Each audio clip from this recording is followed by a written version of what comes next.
You know, man, I can't believe I've known you for so long, and I've never asked you a very, very important question. Which is? Can you make the Godzilla noise? Like, with your mouth, can you make... Don't destroy my microphone. Can you do it? All right, so there's a standard, like... you know, okay. that's kind of scary. And then there's... So, sort of. And then there's, like, the which is when he does the little jumpies. Oh, okay. And I could do like 7 to 24 more. No, that's all right. That's okay. all right. You've answered right. I actually would have accepted yes. Well, what's the fun in that? Well, that's true. Well, I was hoping that you could, and then I could ask if you could make like the Netflix noise, because we got like 8 different Netflix stories. Oh, no. Yeah, just a little da-doom. Yes, welcome everybody back to the Rage Select podcast right here on Rage Select. I'm Jeff. I'm Matt. And yes, we do have a lot of Netflix to talk about this week, Christ. Matt. My But butthole is as puckered as it'll ever be. But unlike most of the time when you and I talk about various things and you're just like, well, I don't know what that is and I've never heard of that. Last week, we saw a trailer for a new Netflix serial anime. It's Godzilla. Oh yeah, It's got a really bad name. Well, not really. Godzilla Singular Point. Mm-hmm. It's a singular point. Basically means singularity, which would have been a better title. Godzilla Singularity would be a great Would have been a great title. That would have been a great title. Well, it's Japanese writers trying to make an English title. But anyway, yes, I have so many things to say about this trailer. Okay. Okay. Okay. We'll start at the first one. Okay, the first Start at the very first one. The first thing is this is I kind of love the fact that this anime basically has thrown out the direction that Toho was going in for the last couple of years, because they did Shin Godzilla and then they did the anime movies.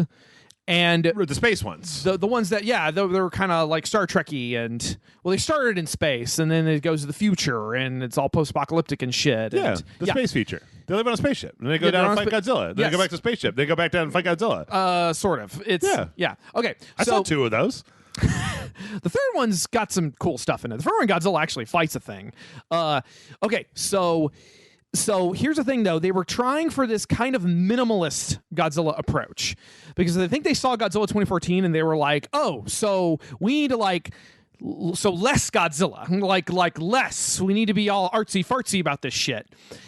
And so then Godzilla King of the Monsters came out and had every monster in the kitchen sink just throwing at your face. So they were like, "Oh fuck, I guess," and you know, the fans all hated the Netflix anime movies. Did they? They fucking those movies. The fans fucking hate those movies. Oh, okay. They hate them. I guess I'm not a real fan. Oh, you're fine. Trust me. I've already had my gamer card taken away. So if you want my Godzilla card, if you want to rip up my G card, like I'm 100%. It would be an honor if you would snip it in half. Like I just went to go charge some fandom to Godzilla, and it was Dr. Cox and your JD with your man cards that I keep taking away I was and thinking ripping more up. back to the like 90s when your card was declined and they would pull out a pair of scissors and just cut it in front of you. Oh man, like it's like, well, like, I'm gonna take this off by corners. Like, oh, you didn't like the 90s Gamera movies? Oh shit! Huh? I did bring some Pacific Rim cash with me. If I can pay my bill with that'll get you so far. Okay. Yeah, but eventually, okay. So, so they just said, "Fuck it, we're gonna make the anime that Godzilla fans have been wanting, have been asking for, which is just." All the monsters, all the monsters, all the monsters, all the monsters. Sure. Like, we've got Rodan. We've got friggin' Anguirus. Right. We've got Jaguar. We've got, I assume, Manda. We've got fucking Gabara. You guys pulled out Gabara? Are you insane? And I think Titanosaurus. Guys, it's so easy when Matt is here and there's anything Godzilla related. All I do is just kind of point. Sit there and point. And then I can just go make a sandwich. I can do whatever I want to. I can watch a movie. I can watch Uncle Buck, and then I'll come back up and I'll be like, I'm still screaming about it. Oh, okay. I'm going to go watch Adventures in Babysitting. I'll be back after that. So, So basically, it looks interesting. I think the implication is that because there's this red mist that's accompanying all the monsters. Yes. And it seems to be coming from Godzilla. Oh. Which makes me think, okay, so is Godzilla the quote-unquote singular point? Is he the singularity? Is he the thing that's creating all these other monsters? Which is a cool idea. Right. What do you think of it, though? I reserve... I've gotten so far... let me put it this way. Seeing you, talking with you about Godzilla has brought me to a point in my life where I'm just like, I mean, I'm going to watch it when it comes out. And then I'll be like, yeah, that was okay. Like, Matt. Yeah. I watched Hubie Halloween last week. Oh, yeah, I forgot that was out. Like, we should all recognize that Jeff's taste in shit is bad. Well, like, it's bad. I feel like the way you consume film and television is healthier than most. Games notwithstanding. Well, yeah. I feel like the way you consume... I'm only 4 trophies from Platinum Hades, so, Oh, boy. Okay, that's fine. The story is officially over, and now I'm just running a checklist. Yeah, I don't do that. Yep. Anyway, that's fine. Like I said, it's made by Bones, and I believe, and Bones is like a legendary studio. They've been around for friggin' ever. Yeah, and this is what I'll say. I like Bones. I watch a lot of anime, and I like it when the story of Godzilla is all the monsters fight each other. So yeah. Also, I don't like it when Americans write the scripts of Godzilla because they all get on this weird, like, oh, these characters all have to have intricate backstories, so we've got to watch them talk instead of watching monsters blow shit up and beat shit up and do shit. So... which is why I haven't watched it, but I like Destroy All Monsters because all the parts with the people were just Matrix Kung Fu ripoffs. You mean Final Wars? Dude, you're gonna get us fucking killed. Dude, I just said I watching Destroy All Monsters. Destroy All Monsters mixed up with Final Wars. Matt, what? I just said I watched Hubie Halloween. Nobody's listening anymore. Everybody turned the podcast off. They were like, "Oh shit, get out!" You watched that? Like on purpose? I heard it wasn't that bad. Granted, I haven't watched it yet, but anyway, it was dumb as fuck. But I knew what I was getting into when I hit the play button. So that's really all there is to it. I'm reserving judgment because I feel like at this point I am so just Godzilla for me. I really, in a lot of ways, just kind of sit back and I'm just letting it happen. Sure, like okay. Here's a hypothetical. Here's a hypothetical. Okay. If Toho came to you and was like, Matt, we want you to run the franchise. We were going to elevate you. We're going to make you the CEO of Toho, of Godzilla, of the Godzilla wing of our organization. Would you do it? Do you think you got the chops to run Godzilla worldwide? You're making a face. Have you guys ever seen that video, that Aphex Twin video, where the girls are wearing the creepy Richard D. James masks? You were kind of making that face at me for a second. Trust me. I have. Well, I would like make sure there was budget for like a series of experimental Godzilla films. One of the first ones I would do is I would be like, yes, hello. Hi, are you are you Hideo Kojima? Oh, Jesus. Yes, I am. You don't know me, but I want you to come make a Godzilla movie. Ignore my friend over there. Yeah, he's just happy to be here. Jeff is currently, don't mind him, he's scraping the dirt off of your shoes so we can snort it later. I have a friend who's applying to Kojima Productions, by the way. Yeah. Anywhoozle. So that would be one of the first things. I honestly, all things considered, I would make a period piece Godzilla film. Okay. That would be the next one. I make like a samurai era Godzilla film. Okay. Third thing, docudrama about the creation of the Godzilla franchise. Like the creation of the first film. Well, anyway, let's transition. Also a Godzilla porn. From that, let's transition from Godzilla. Oh, briefly. I watched the King's Gambit on Netflix, or the Queen's Gambit on Netflix. Oh yeah, with Anna Taylor-Joy from The Witch and I saw the trailer for that. I don't really like dramas, but I like dramas. You know what I feel like? I was watching.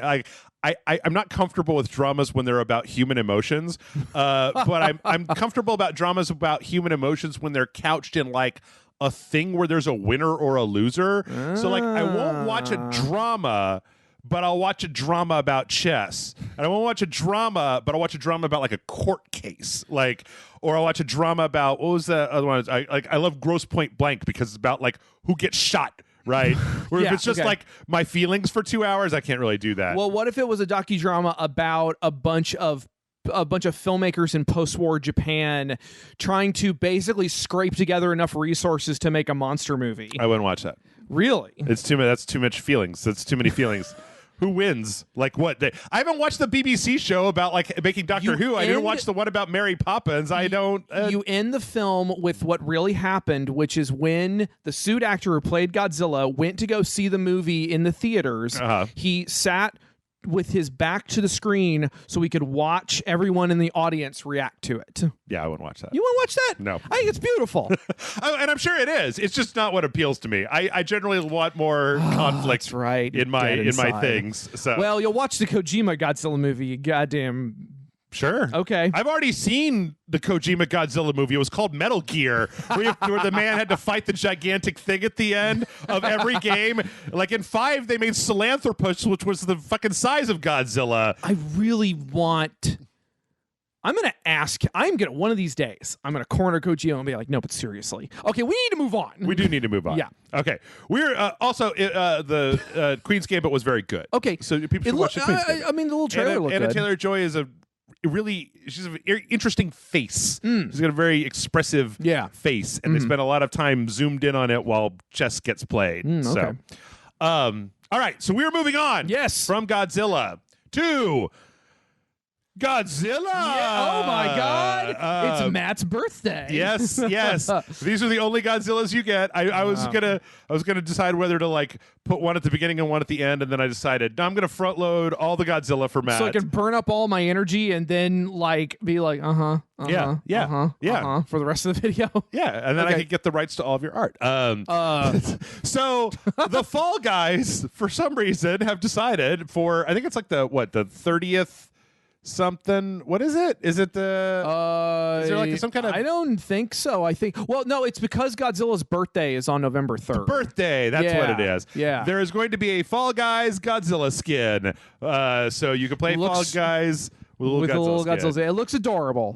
I remember showing that to my assistant, and she said, "Why does Godzilla have like a wall plug in his throat?" And I said, "Oh, it's Fall Guys. It's a game." And but yeah. Yeah, that's right. Godzilla's birthday, November 3rd. Toho is going to be doing a whole like live stream during that. It's going to be technically it'll be like late on the 2nd into the 3rd because it'll be the 3rd in Japan. Okay. And I might be involved in that on some level. I can't really talk about it right now, but there you go. There he goes again. But that is an exclusive. I haven't said. There he goes again, ladies and gentlemen. There he goes back. Man, well, if I could only tell you guys. If I could just. Oh, your dicks would explode. Suck my dick if you knew. But I can't say anything. Oh, I can't say anything. Contracts. You're welcome. Contracts. Anyway, so yeah, that's cute. I like it. Godzilla's gonna be in Fall Guys. That's nice. Let's talk about Nintendo.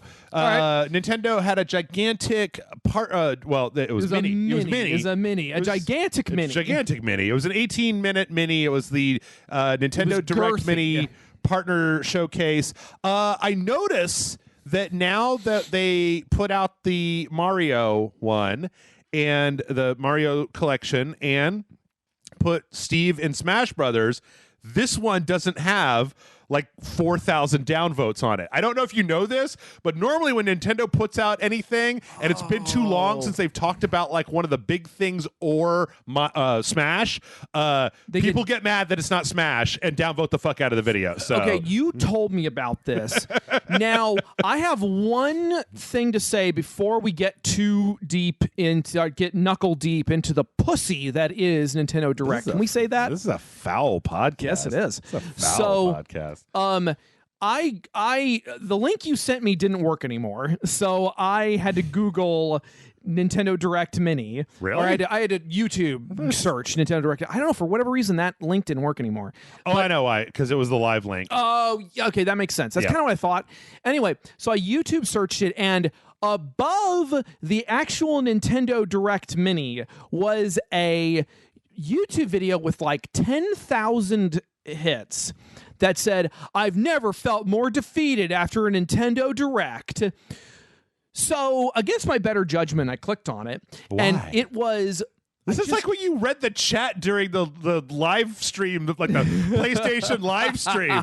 Don't ever... Why? Well, I just was like... You know what you were getting into. What? This is like Hebe Halloween all over again. I was like, what could it possibly be? Smash. Well, that's just it. I didn't even get that far into it because the video was this fucking guy who was just like, "Whoa, we're talking about Nintendo Direct. I'm going to react to it, and we're going to blah, blah, blah." Yeah. And it was like this, it was 2 hairs short of like these honks and like one of those, like a wacky morning DJ. Like a wacky morning DJ. Right. And I couldn't even comprehend what he was saying. Yeah. And I just was looking at this, and he was such a parody of himself to the point where I just wanted to ask this person, "Are you happy? Like, what are you doing, man? Like, is this is what it is?" I guess that's what gets 10,000 hits on YouTube is honking noises and, "Well, I was disappointed with the Nintendo Direct. Whoa!" Yeah. Yeah. I hate it. No, that's why... Yeah, of course that's what gets hits on YouTube. Why do you think we don't get any hits on YouTube? Because I refuse to do that. We're real, man. We're real. Whatever. We're from the streets. I am not. I would like to say I am not from the streets. Also, I'm only about 70% real with you guys because the other 30% is just sadness. Yeah, and y'all don't want that. any You of don't want the that. sadness. You don't want any of that. Back to Nintendo. We started off with Bravely Default 2, which I think Amanda and I played the demo for this at one point. We saw some new classes. There was like a gambler, gambler, and like a paladin and some stuff. This is very much just Bravely Default, like on the console instead of the 3DS. And I'm down for that because I want Bravely Default to sell like crazy because Square just threw the first Bravely Default out and was like, whatever, fucking, I guess you nerds can have this turn-based JRPG. Nobody wants turn-based JRPGs. And then it was like, yeah. Well, I mean, that goes hand in hand with all the fucking, with back when the games industry decided that we weren't allowed to have survival horror games anymore. Yeah. Like, it was just this arbitrary decision because game companies have more and more money and they want surer and surer bets. Yes. So no, I mean, I'm happy that we might, more turn-based RPGs, please. Yeah. I also like the fact that they addressed that they basically took all of the responses from the demo that they got and then are working those into changes in the game, like different difficulty structures and a few of the other things that people wanted. I mean, also got a release date. So okay, good. No, I didn't play the first Bravely Default, but I'm very happy for the people who like Bravely Default and want more Bravely Default because I want more turn-based RPGs. So yeah, I mean, between this and Octopath, I feel like they're doing pretty good. Just we put out. It's funny. Remember when you and I recorded Dino Crisis last week? That we did. And we were talking about remaking Dino Crisis. Yes. And then I noticed that when I recorded Parasite Eve with Tessa, the people were like, they should remake Parasite Eve. Yeah. And I'm like, I don't know that Square. Yeah. I've been wanting Square to do reasonable shit for like my entire life, and they don't do anything reasonable. I have a feeling that there's going to need to be a pretty aggressive shakeup at Square before they do anything like that in the future. I think they're going to have to lose a shitload of money, and I don't think that's going to happen as long as they're putting out Final Fantasy VII remakes. So, anyway, that's what I say. February 26th. Woo! Bravely Default 2 is coming out. All right. So let's see. From there, we got. This is apparently an established series. The farm thing. I thought it was Harvest Moon or something. Apparently, Story of Seasons is like its own thing. All right, but it's like Harvest Moon, okay. where. You go make a farm. You make a farm. They're like, oh, you're gonna come to a place, clear out your land, plant some crops, get married, do chores. I'm like, fuck, that sounds boring. God damn, I'd rather watch a drama with no chess in it than play these farming games. I mean, people like their fucking Animal Crossing and whatnot, and. Mm-hmm. 100%. I'm not begrudging anybody of this, but I'm just like, it looks like the most boring game in the world to me. I just remembered the Hey Ash, what you playing? Can you remember Hey Ash, what you playing? Right? Vaguely and briefly. Well, I think I watched like the first 2 episodes. I didn't know this, but she went on to be the voice of what's her name from Aloy from Horizon, which I did not fucking know until like a week ago. I think she's done a lot of voice. Oh yeah, work. she's very prolific. Anyway, she did a Farmville video where she's supposed to be like the CEO of EA or something, and she's all like, "We'll make Call of Duty Infinite War Farm," and like, because I don't know, she made 2 guys kiss, and that was funny. I don't really have much to say about this because I know that's what I was like, going on a completely unrelated tangent. I tried really hard to like Animal Crossing, and I don't fucking like games like this where it's like, just relax and do whatever. And I'm like, no, stimulate me. I want fire and blood and destruction and bug snacks. Like, I need something to stimulate my brain, not to put me to sleep. If I stop moving, I will fall asleep at any moment of my life. I feel like this would be a game for Morgan. Oh, sure. Because Morgan and I have been talking a lot about her job recently, and one thing she said was just like, I wish I could just sit and crunch the numbers because that's what I enjoy doing. And I'm like, I would like that for you. And that's why she likes stuff like Animal Crossing, because it's just busy work, but it's cute and colorful. And it's, if she fucks something up, people don't lose millions of dollars. Like, absolutely. And none of this is to say that I think this game is bad. It just is like so not for me. I can barely form an opinion about it. Hey, if this is your jam, I can think of another game that came out recently that I'm not going to mention the name of because we don't want to raise the specter of its ghost because people will flame our comments. You like it? Nobody cares. You like it? That's fine. Anyway. It was funny, this next one, I didn't know what this was. Apparently this is an original property that's being made for the Switch. Yeah. What is this thing called? It's called Surviving the Aftermath. It is a like post-apocalyptic, like kind of, it's like it's one of those city building games, right? Where you're building a city and then you're like kind of Frostpunk kind of comes to mind a little bit, like like a step above SimCity, because apparently they're like raiders that are going to come try to take your shit that you got to fight off. You're going to have to decide whether you want to stay or just walk away. Just walk away from the gasoline. I was surprised at how kind of hopeful this was, because I think we're really used to post-apocalyptic games, especially like resource management post-apocalyptic games, being really fucking grim. Yeah. And this is like, no, we're rebuilding society. I feel like this is what you've been wanting for a long time. Yeah. Except again, it's in a genre that I'm not really. Again, this is one of those like, oh no, my sewage isn't being properly disposed of. I need to start a new civics project to like sluice off the poop into this river. I feel like honestly, this kind of looks like something I kind of want to give a try. Give it an old try, maybe. I mean, have you played that many like city sim style games? I've played stuff of that type. Yeah. And I feel like I could get into this. Okay. you know. But we'll see. Yeah, it's pretty cool. Spring 2021. All right. We got a little bit of Immortals: Phoenix Rising. I don't know these close-ups of the main character. I don't know if it's supposed to be the male or female model or gender neutral model, but I'm just like, okay, I'm good. It's that androgyny is what I'm talking about. Okay, we're gonna move on. I actually, I mean, last week they pretty. They put a demo for this on Google Stadia. Man and I played it for Patreon video. Okay. I believe you would really like this game. Now, so here's the thing: is that like this is Ubisoft's Breath of the Wild. We've discussed this, right?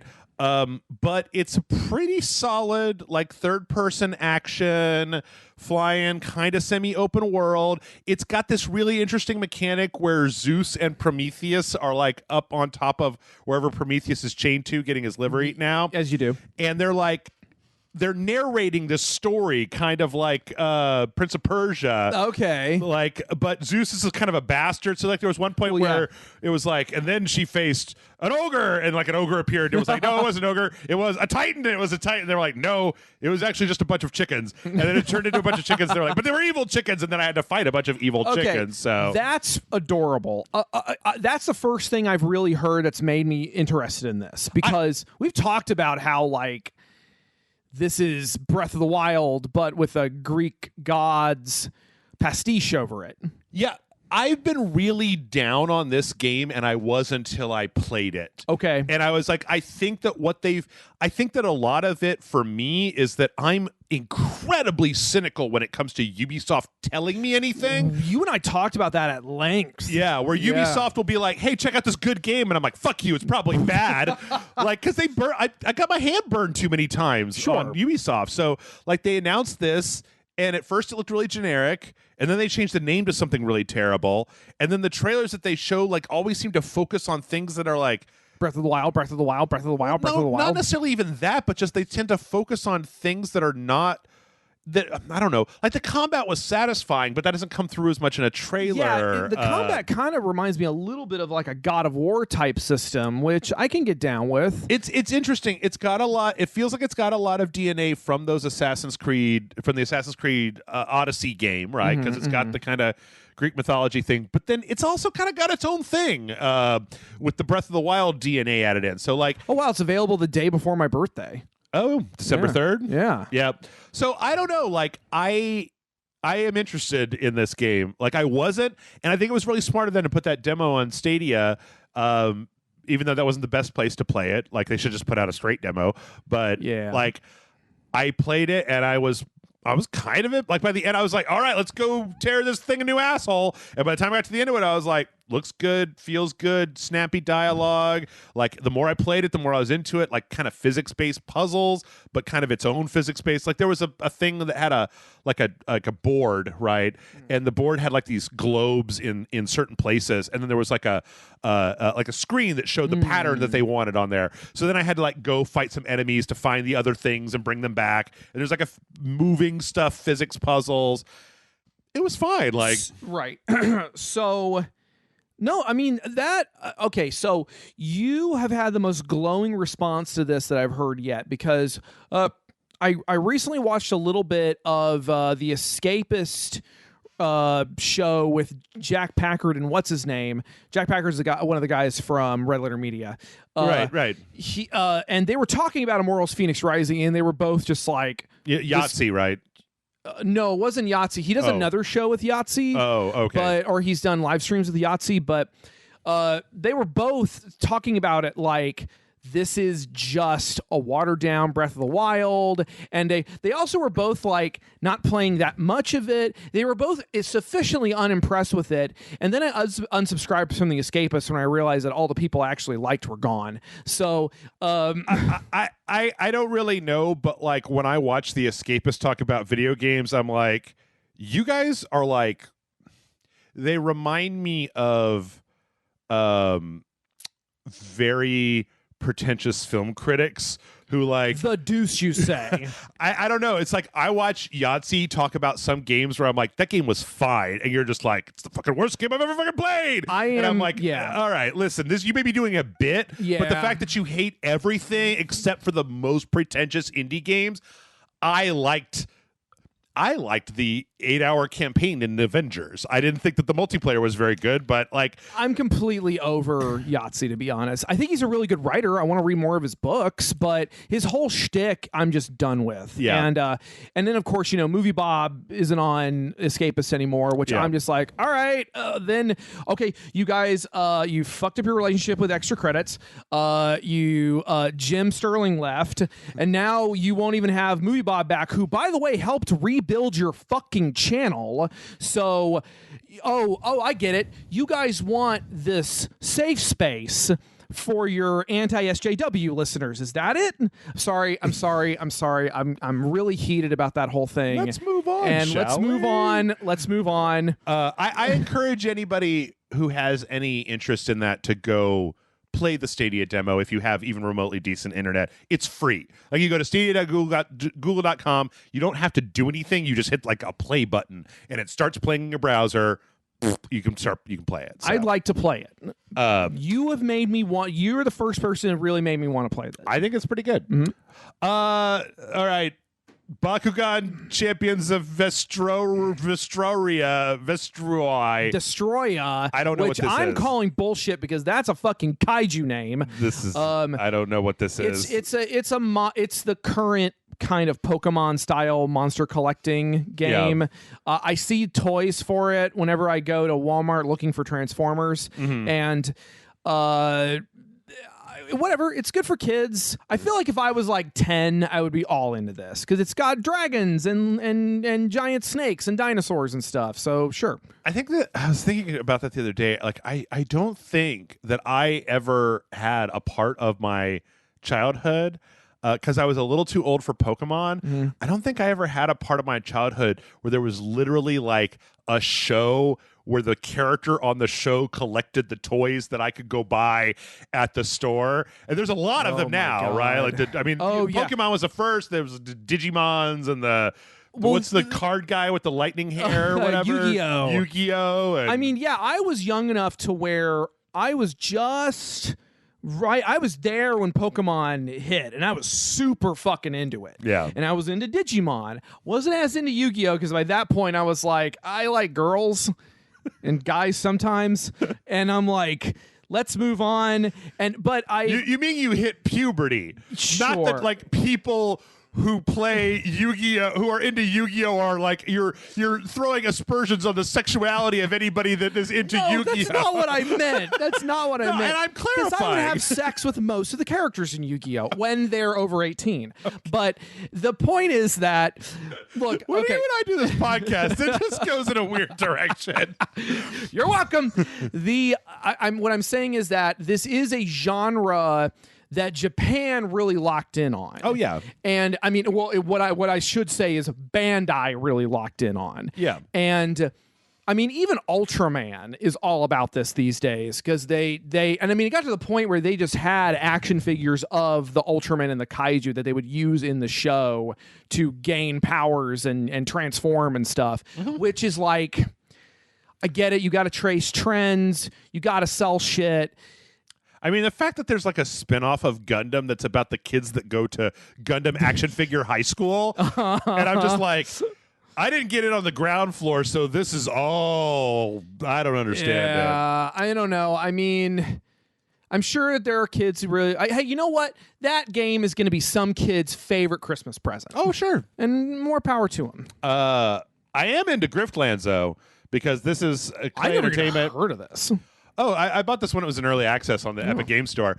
This is the turn-based. It's a turn-based RPG where you fight. You also talk RPG battle with people, and it's made by Clay, the people that made like Mark of the Ninja and I thought Shank, that art style looked familiar. Invisible Incorporated. Yeah, this has been out on the PC for a little while, but they're putting it on the Switch. So I never got a chance to play like the whole thing, but what I played of it seemed pretty cool. And it's got an interesting, I mean, that art style just always Yeah, it's a good art style. I like it. Yeah. Tropico 6, I don't understand. What is this? Tropico is a long-running series where you are the dictator of a banana republic and like you oppress your citizens and steal the world's monuments. Oh, I guess like that's a fun idea. El Presidente. I played one of those and it was like okay, but I don't remember really seeing get it. Ads for that in like comic books back when in the 90s for like the early Tropico or the early 2000s. Like the mascot is like a Castro. It looks like Fidel Castro. He's got like sunglasses and a big beard and that hat and everything. Yeah, so. I remember seeing ads for that. Like I'll go back through my old comic books and I'll see ads for Tropico, Tropico 2. Mm-hmm. Okay. They're up to 6. All I think right. 6 actually came out like a year or two ago, but they're bringing it out on the Switch. Fair enough.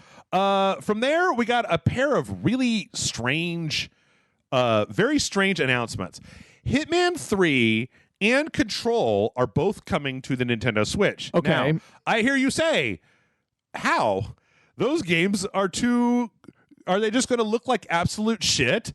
Because, I mean, hey, the Switch is powerful, but it's not like these games powerful, right? It doesn't do the same sort of particle lighting types of effects that you get in games like this. But what I gotta say is this trailer starts with a disclaimer saying this doesn't look as good as it should. It says like it's something like it says footage representative of visual quality under optimal conditions, persistent high-speed internet connection required, terms apply, see Nintendo eShop for details. I just because these are streaming. Yeah. This is like Stadia or xCloud or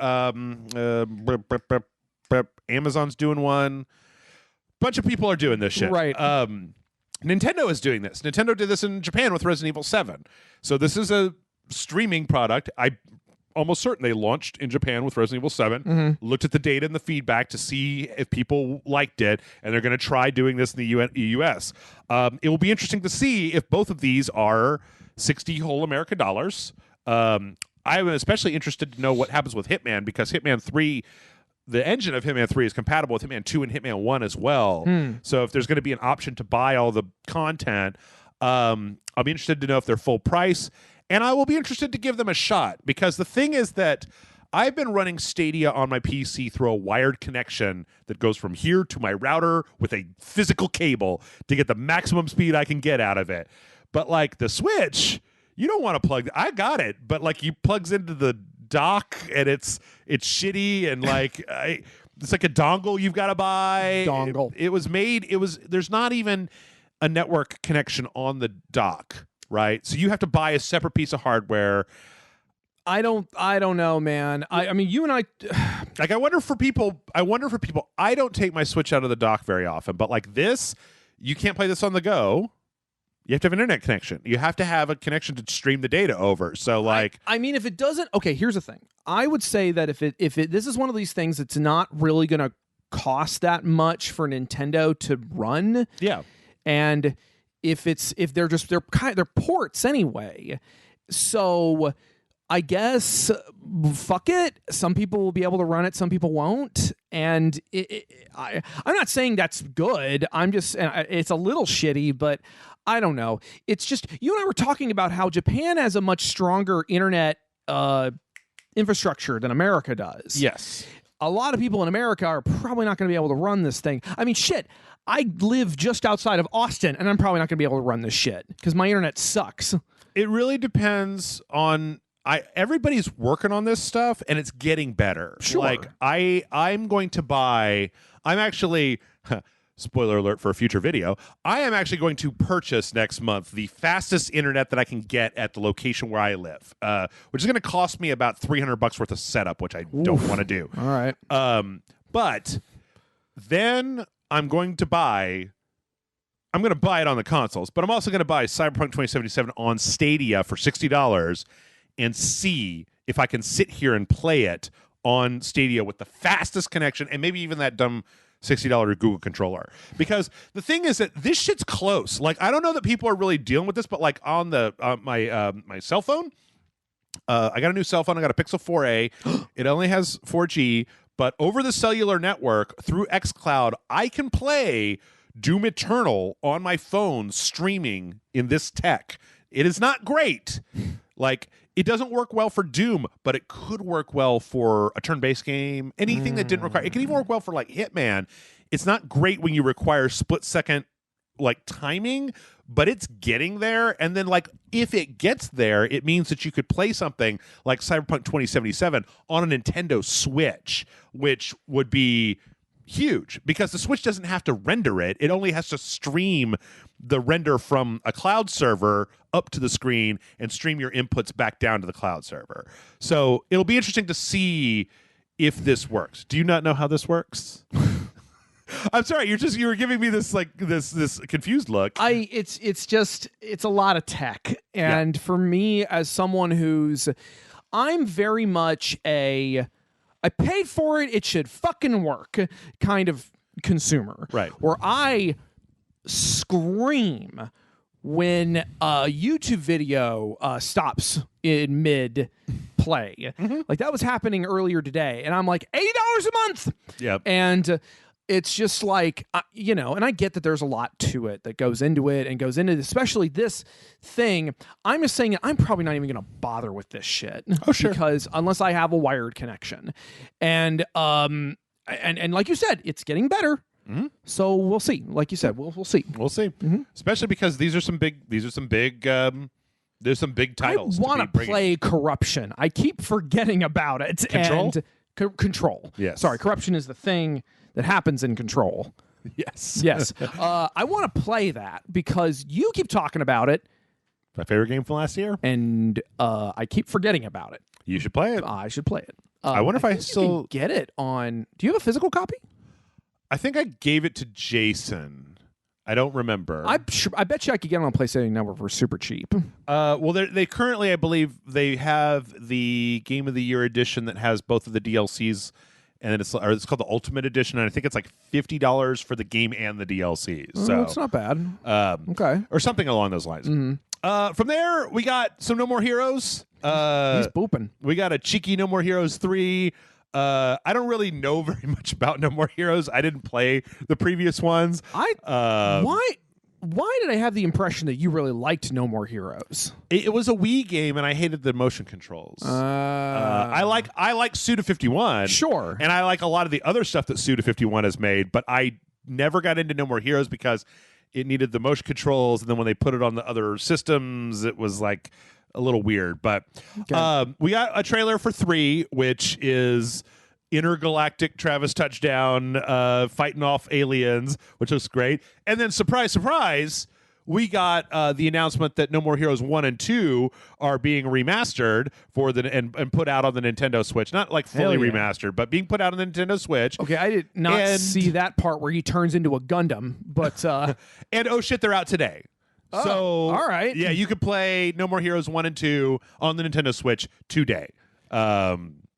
Which I might have to do at some point. God bless that people like Suda51 exist, because I don't know why anyone keeps giving him money. I don't either.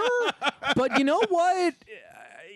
We need people like him in the world. I agree. Yeah, I agree.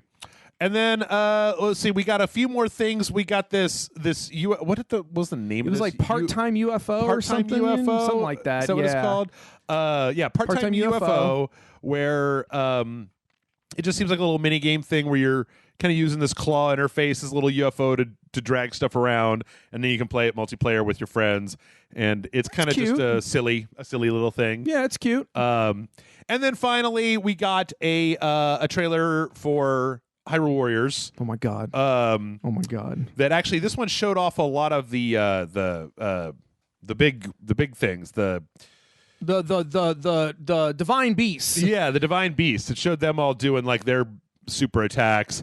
Which I did not know that was going to be a thing where you could play as the divine beasts. Yeah. That really caught my attention. I was already like super horny for this game. And now it's like, oh, okay, you get to play as giant robot animals. You get to play as Zords and destroy armies of... Okay, stop. You're going too fast. I'm going to finish too quickly. And then neither of us are going to be satisfied. And What were we talking about? Oh yeah. Also, there's a demo out for it. They also pulled a demo in Tante. This was actually really interesting, though, because I think that this announcement in particular, a lot of the direct partner showcases, the thing is that because this is Omega Force, this is a partner game. This is not a Nintendo game. Yes. So, which it really speaks to. I like it. You could. Okay, I'm gonna have to go download this as soon as I get back home because I've got it right over there. You want to record a video? No, I have dinner plans. No, Morgan's making stir fry. Also, you can carry your save data over from this demo into the main game. I did see that. Yes. So, all right. And that was pretty much it. Yeah. That was the entirety, which that was pretty good. They also said this was the last one for this year, so there's not going to be another at least partner direct. I don't know if there'll be a main direct. I don't get the impression there will because I don't think Nintendo has anything else. I think it's all out there and ready to go. Yeah. I honestly think that I'm going to put down an old Michael Pachter. What's that thing called when you try to guess the future? Prediction. Okay. Because of the way that they worded that weird thing with the Mario stuff and how it was only available until March of next year or whatever. I have a feeling in January or February they're going to announce a hardware refresh for the Switch, a new Switch that runs in 4K that launches in March, and then that'll change the SKUs for that Mario game moving forward, probably with some pack-in bundles as well. So okay, that's my prediction. Thought. Yeah, I mean, I'm pretty much anticipating their next giant, aside from I don't want to say I bet you, but I bet you that the announcement for the hardware refresh for the Switch is going to in some way involve Breath of the Wild 2. Maybe. Would not be surprised if it was concurrent in some way. Got to remember though, we also have not heard anything about Metroid or Bayonetta. And we've gone past everything else. We've gone so far past everything else. Right. And it's I think that Bayonetta and Metroid, well, I know Bayonetta was announced before Breath of the Wild 2. Metroid, I think, might have been in the same conference or somewhere around the same year. But yeah, a lot of that stuff was announced that I can't remember. It's been a while. I don't know. All I know is I want my Bayonetta, goddammit. They keep giving Matt Frank Zelda games, and I can't get my fucking... You know how long I've been waiting for Bayonetta 3? Bayonetta 2 was a fucking Wii U game. Bayonetta 1 was a PS3, Xbox 360 game. Come on. Don't announce it if you're not going to show me something. I'm just sitting here waiting for Okami 2. I'm gonna talk to you later about things. I don't know that Okami 2 is ever gonna get. No, they said they were working on it. Did they? Yeah, it's the lady from she was the lady who was on stage during that Ghost Tokyo game. Remember her? She was the internet went crazy for her. Yeah. She was on a video with the guy from Platinum, and they were like, Okami will be back. Oh. Okay. Yeah. So see both of these. these. Do you know if that's 2 or is that a full remake of the first one? See, they've done 7 re-releases of the first one. Just give me a sequel, you psychopaths. And not Okamiden. Okamiden was cute, but it was Okay. All right. Pee on your couch. Apparently you care a lot about this. Almost as much as people care about Cyberpunk 2077. Which has been delayed. Oh. Yes. Okay, so let's go over it. How many times has this been? Oh, that's the 4th time. It was supposed to come out on my birthday this year. In April. So Cyberpunk 2077 was originally supposed to come out on the mid-November. Mm-hmm. It has now been backed up to December 10th. Okay.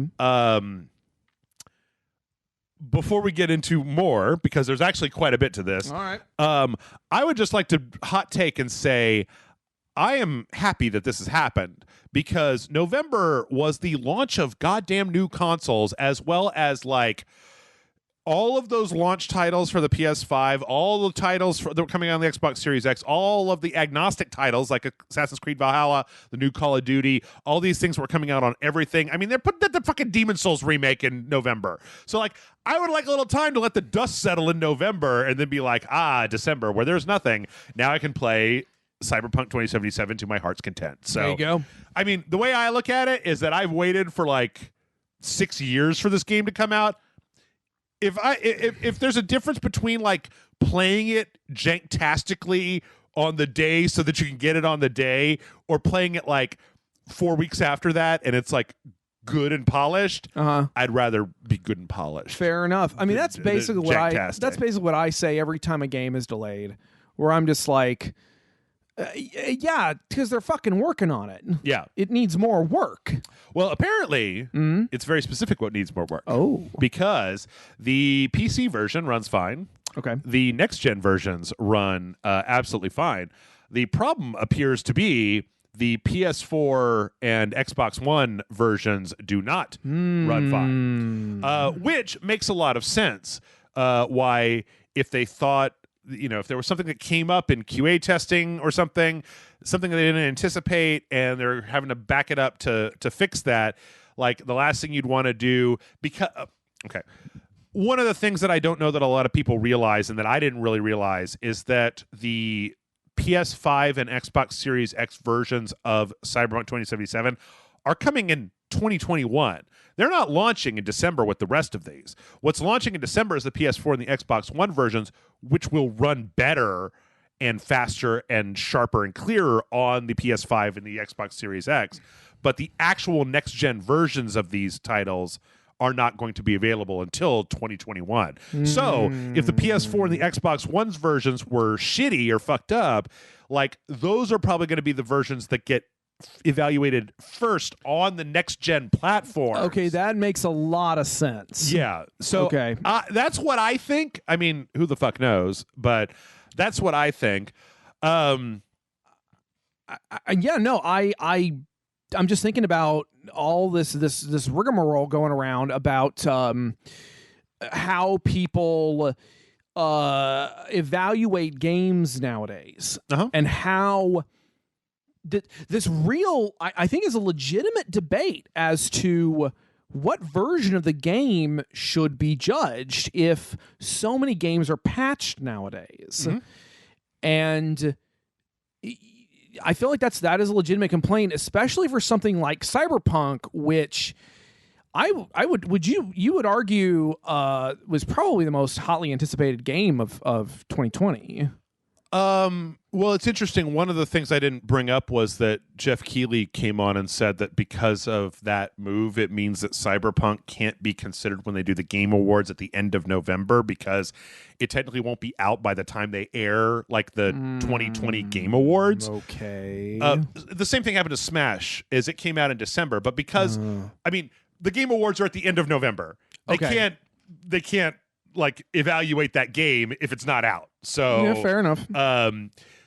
So I started thinking if I was to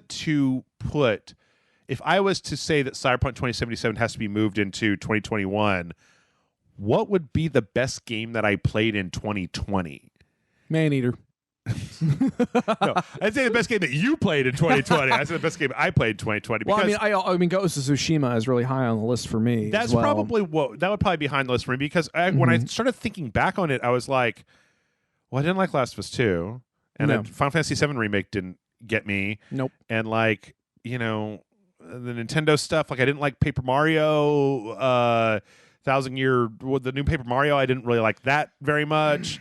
There were a lot of games that came out this year that I was expecting to like, but it's like I never had to worry about what was my game of the year, because I was pretty sure it was going to be Cyberpunk 2077. Yeah, that's a good point. So then I started thinking about it, and I was like, oh, fuck, is it like Hades? Is Hades the best game I played so far in 2021? And I'm like, I think it might be, because it's the game I've gone back to more than any other games.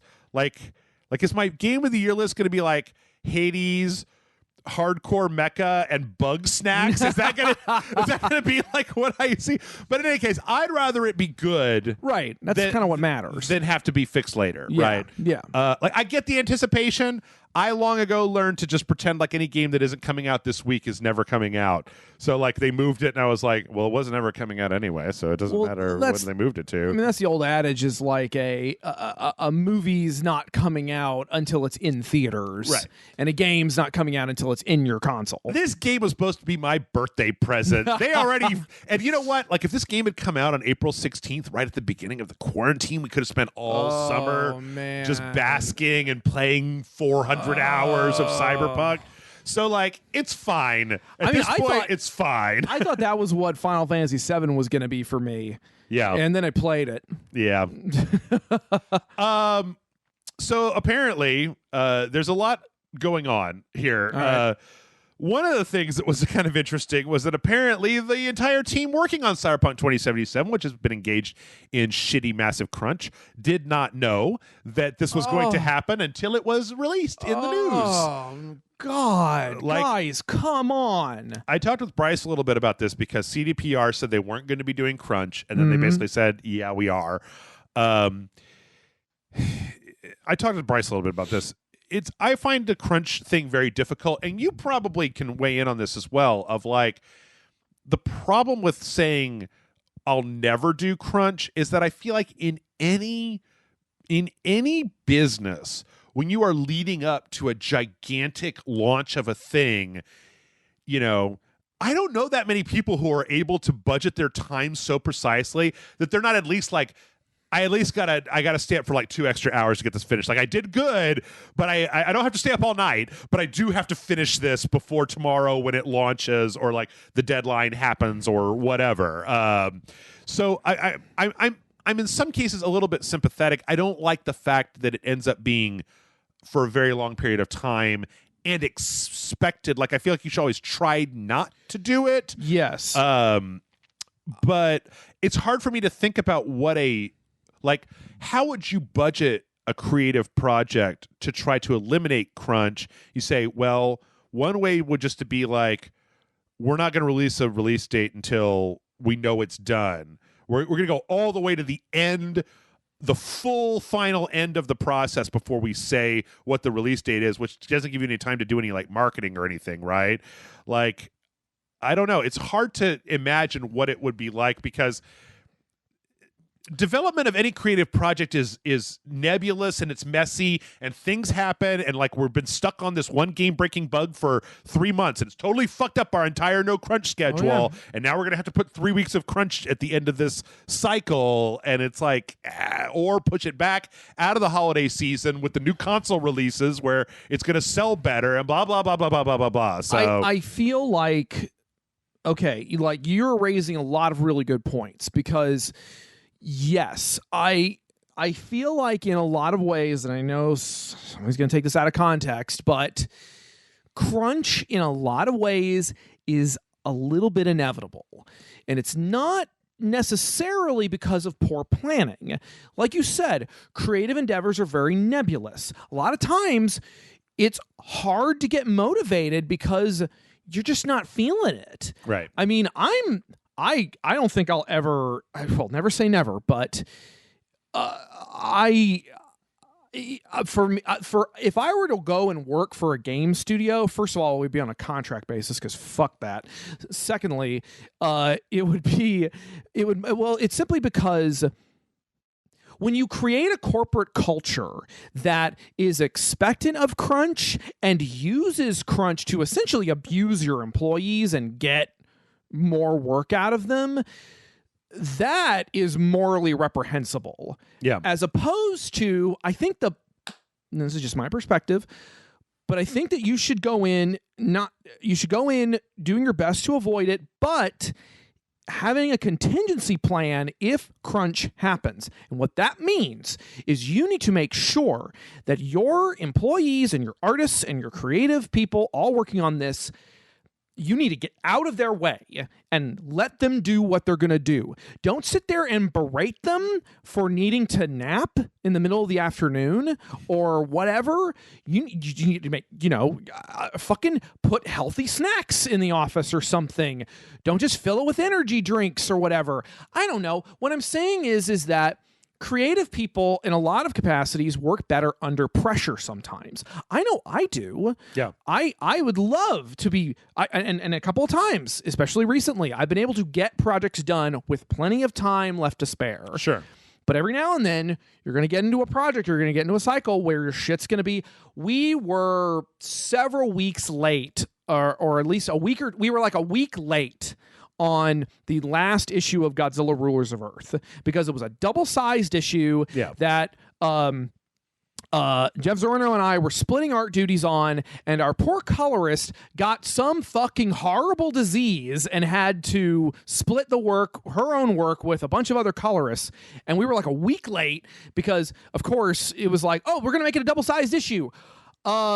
We really should have known this like months in advance. I mean, it's shit happens. It's hard. And I think that it's worth examining, especially in the course of games, because I feel like, okay, if you're making a movie, right? Right. Like, it's a finite thing. It's like, if you're making I'm not even trying to like dismiss what you just said, but like, no. You're making a double-sized book. When you get to the final page, you're done. Right. And you send it away and it's done. But I feel like with games, because they're this weird experiential thing, like they could just balloon where it's like, oh, well, you've got 6 extra months to do polish. And they're like, let's add that thing in. It should only take 2 weeks. We've got 6 months. And then that thing ends up making the game like totally better. But then we have to redo the whole first section. And then, like Cyberpunk 2077, like there was wall running in one of the trailers. That's not in the game anymore. They tried to make it work for like 8 months and stopped it. So I don't like Jason Schreier at Bloomberg, who I think does a lot of good reporting on this, talked about people that have been working 100-hour weeks for like 2 or 3 months, and that this is going to be like another month into the holidays where they're going to be working a shitty amount of time. I'm not exactly sure. I think that, okay, this is what I'm trying to say. I have put myself under crunch. Right. In spite of my best efforts not for that to happen to me. Right. Like, so I don't know how you tell the difference between a studio that makes a good faith effort not to get crunch and then just ends up having to do it because we found a memory leak in the PS4 and Xbox One versions that's going to shit up everybody's experience if we launch it, the day we're supposed to launch it. We need another month and we're going to have to get this thing really done. And like, oh, well, you could go to the bathroom, but like... Or you could piss in a bottle under your desk. But, like, I don't know if you're really such a team player. They're black... There's a lot of stuff that goes on where you don't know from the outside. Right. That's why people like Schreier are so important, because people will talk to him.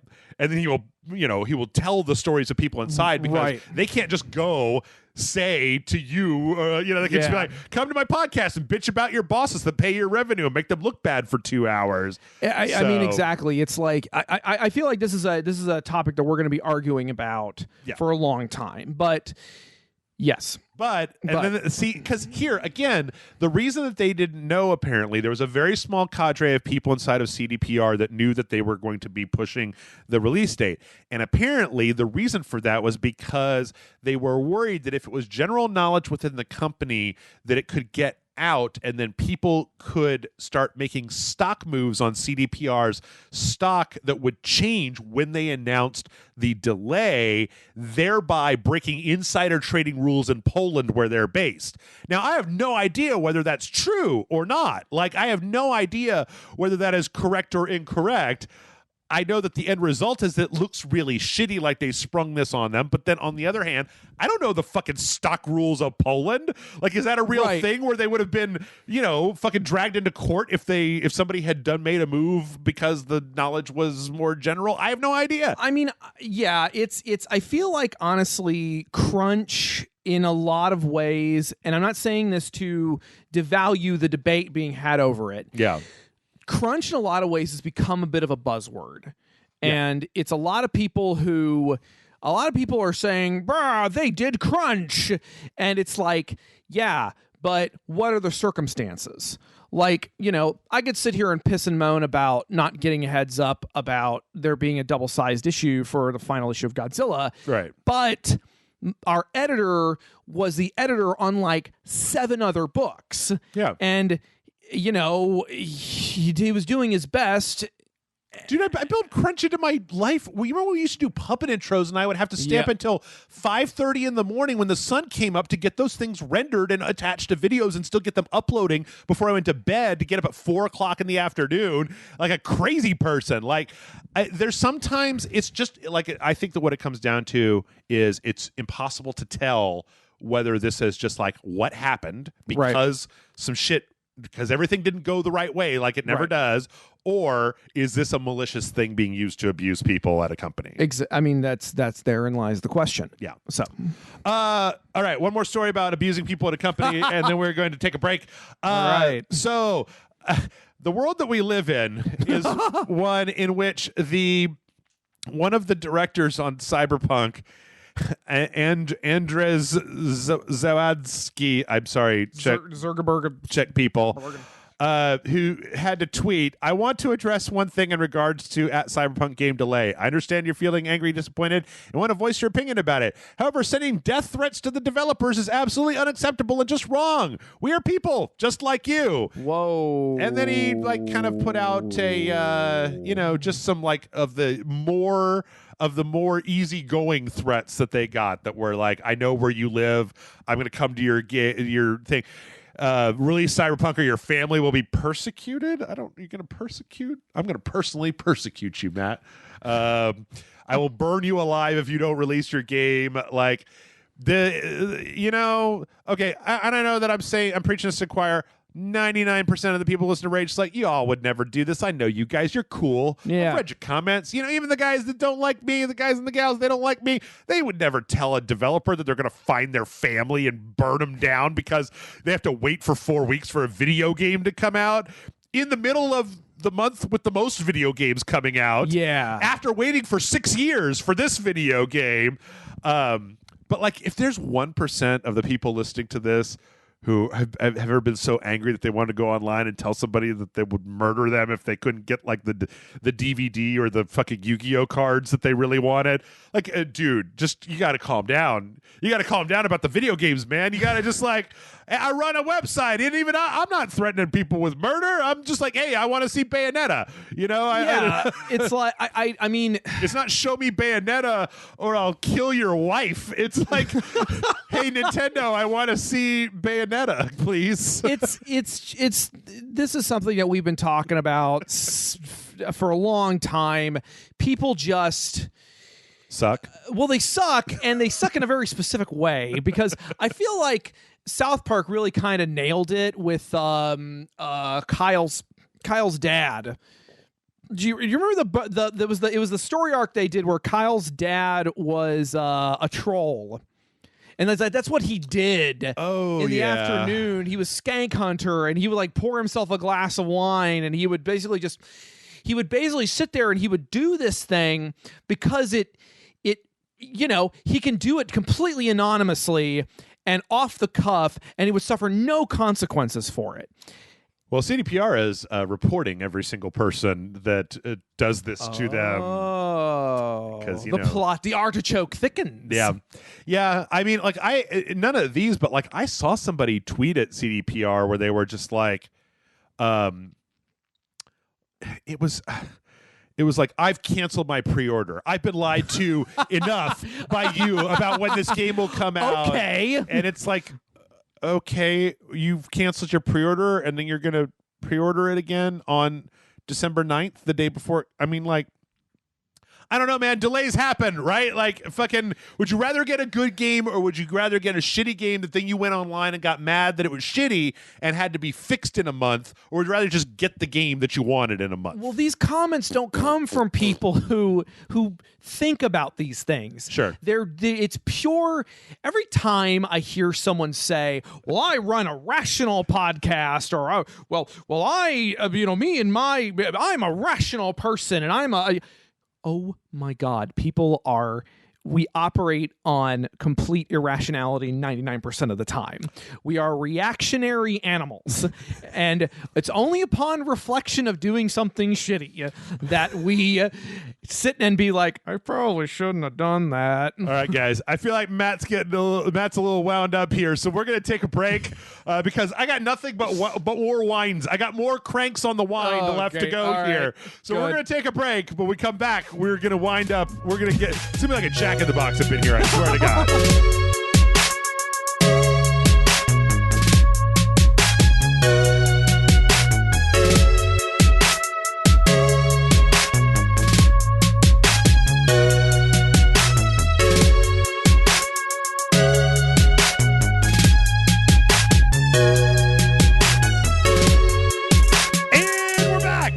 God, we went outside. Everybody went outside in the nice, cool autumnal weather. Ooh, autumnal. We got all cooled down. We had pumpkin spice lattes. Ooh, God damn it! Now that's what I want. It's too easy. It's too easy, dude. I saw a picture of hot dogs on your computer screen like 4 minutes ago, and now I just want hot dogs. Yeah. Well, I don't want hot dogs. I want to talk about this guy. I want to talk about Alex Hutchinson. Okay. Alex Hutchinson works for, his Twitter bio last week said that he worked for Google Stadia, and he had a hot take. He had a hot take for Twitter. So last week, Twitch DMCA'd a whole bunch of people's videos that had music in them because the music industry is rapacious and shitty, and they just love to stop everybody from having fun. Yep. They're the fun police. Yeah, a lot of my videos on my YouTube channel are not available in Denmark. Yeah. So he wrote a couple of tweets. He wrote, streamers worried about getting their content pulled because they used music they didn't pay for should be more worried by the fact that they're streaming games they didn't pay for as well. It's all gone as soon as publishers decide to enforce it. The real truth is that streamers should be paying the developers and publishers of the games they stream. They should be buying a license like any real business and paying for the content that they use. Now, Matt, I don't know how much you know about Google Stadia, but when they were putting out Google Stadia, one of the things they talked about is hey, you know what? You could be totally Twitch streaming one of the games on Google Stadia, and then with our quick Google Hot Play button, your fans could come join into the game. It was a part of their marketing was to streamers. Oh, Alex. So Alex at some point changed his Twitter bio so that it said not creative director at Google Stadia, but creative director at a game company that is making a game for Google Stadia. Also, the entire internet jumped up his asshole. As well, they probably, I don't know if they should, but... And then after a few hours, he said he was going to go stream Fall Guys on Twitch. Huh. So... Is he going to play with the Godzilla skin? Because then I'll watch. No. Okay. This is so stupid. This is so stupid. This feels like... Man, if there was a coalescence of the internet that was it would be this or the thing about the girl who sold her bathwater. It would be those things. Belle Delphine. God, I know her name. Oh, God, you do. Yep. Yeah, so let's just we're not going to spend too long on this because we got a bunch of cool things to talk about. Good. Let's break this down a little bit. We talk about Godzilla Singular Point again. That was pretty cool. What's that? We talk about Godzilla again. That was pretty cool. No, we're done with Godzilla. God damn it. We're done with Godzilla. Man. Fine. I gave you Godzilla. I know you did. All right, go ahead. First off, okay, so let's take it point by point, right? All right. Okay. One, but you could always say that that if you were to say show gameplay footage and then talk over it in a review or critique sense, that is 100% fair use. Sure. You can do it with movies. You don't have to pay for a license to air Ghostbusters in order to make a YouTube video saying here's why I think Ghostbusters is great. Two, video games are transformative. So the whole idea that nobody else made Loretta and then made a backstory for Loretta when they played Saints Row 4. That's all that they should be paying me for my creation, my hot creation that I created in their engine. I mean, yeah, a lot of these companies see Let's Plays as free advertising. It is free advertising. It is totally free advertising. Because yeah, I mean that's what I was doing back in the like 2011 or something when I started getting into Steam and everything. I was watching all these Let's Plays and I was like, I want to play that. I want to play that. I want to play that. Yeah. This is ridiculous. Yeah. Also, quit being a fucking killjoy, you corporate tool. What do you mean? Like, I have to go buy a fucking broadcast license to play Among Us? Or I could play it. People could be like, oh, that looks cool. I'll go give the developer $12. What a fucking killjoy piece of shit. It's like I don't even know what to say about this guy. Like, I mean, now I'm thinking about like, okay, you know what? Never mind. Just go ahead. Fucking whatever. Just fucking. Anyway, this guy. What a wang. He's a wang. That's what I want to say. A lot of other people have gone into all the specifics. You can go watch a video talking about how like what he said was like kind of dumb. But like for my money, it's just like, what a fucking wang. Like, you know, like this is the guy that like would go to a block party or something and be like, did you guys get a liquor license to be able to serve beers? Oh God. So he's like the video game version of a Karen. Kind of, yeah. And it's just like, you know, maybe don't worry about it. Maybe you just fucking keep it to yourself and like make your dumb video game. And like then if people play it, maybe you'll make a lot of money when, you know, people play it on Let's Plays. Plays it and then it sells through the fucking roof, right? Like, you know, okay, that's it. I know. That's it. I think we all know what you're saying, that's Jeff. It. Yep. You support corporatocracy. That's what you got out of it. Okay. Yes. That is precisely what I was Bobby saying. Kotick is your dad. My dad is That's what I was saying. All right. Who's the guy? Who's the Xbox guy? Oh fuck, I don't know. From back the memorial podcast for God, I can't remember his name. I can't. Jesus, that was like 7 years ago. He's my dad. God, yeah, I can't remember my own joke from 7 years ago. Oh man, yeah. I keep wanting to say Phil Spencer, but he's the current CEO of Xbox. God, it's on the tip of my tongue because I think I listened to those E3 podcasts like 7 times a piece. Anyway, yeah. Speaking of streaming, Facebook is getting into the streaming business, not necessarily the same way as before, but they are creating a like we've been talking about, an xCloud, Stadia, Nintendo Switch style, PlayStation Now is the same way, style streaming service where you can play games like right in Facebook, and the selection is stupid. It's Asphalt 9 Legends, Mobile Legends Adventure, PGA Tour Golf Shootout, Solitaire, Arthur's Tale, and WWE Supercard. Now, fortunately, you can play all these. You can try them out for free, which I think is a big... One of the reasons I think Stadia has had a problem until very recently was because they wanted you to pay $60 to then play their game on their potentially janky service, right? So this is at least a way that you can try these crappy Facebook games out and then be like... Fair enough. Well, it was free, so... Yeah, I mean... Never mind. I was going to talk about something I'm not supposed to talk about. In other Facebook news,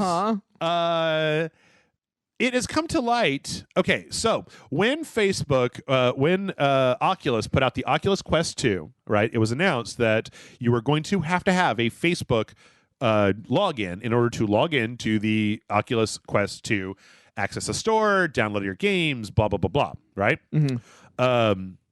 And then all Oculus accounts, because Oculus used to have, like, you make an Oculus account, log into your Oculus. But after 2 years, those were all going to be converted over to Facebook. Now, this last week, something has come up which has made a lot of people mad. And that is that if you delete your Facebook account, you also are going to be deleting all of your game library and settings and everything for the Oculus Quest 2. Now,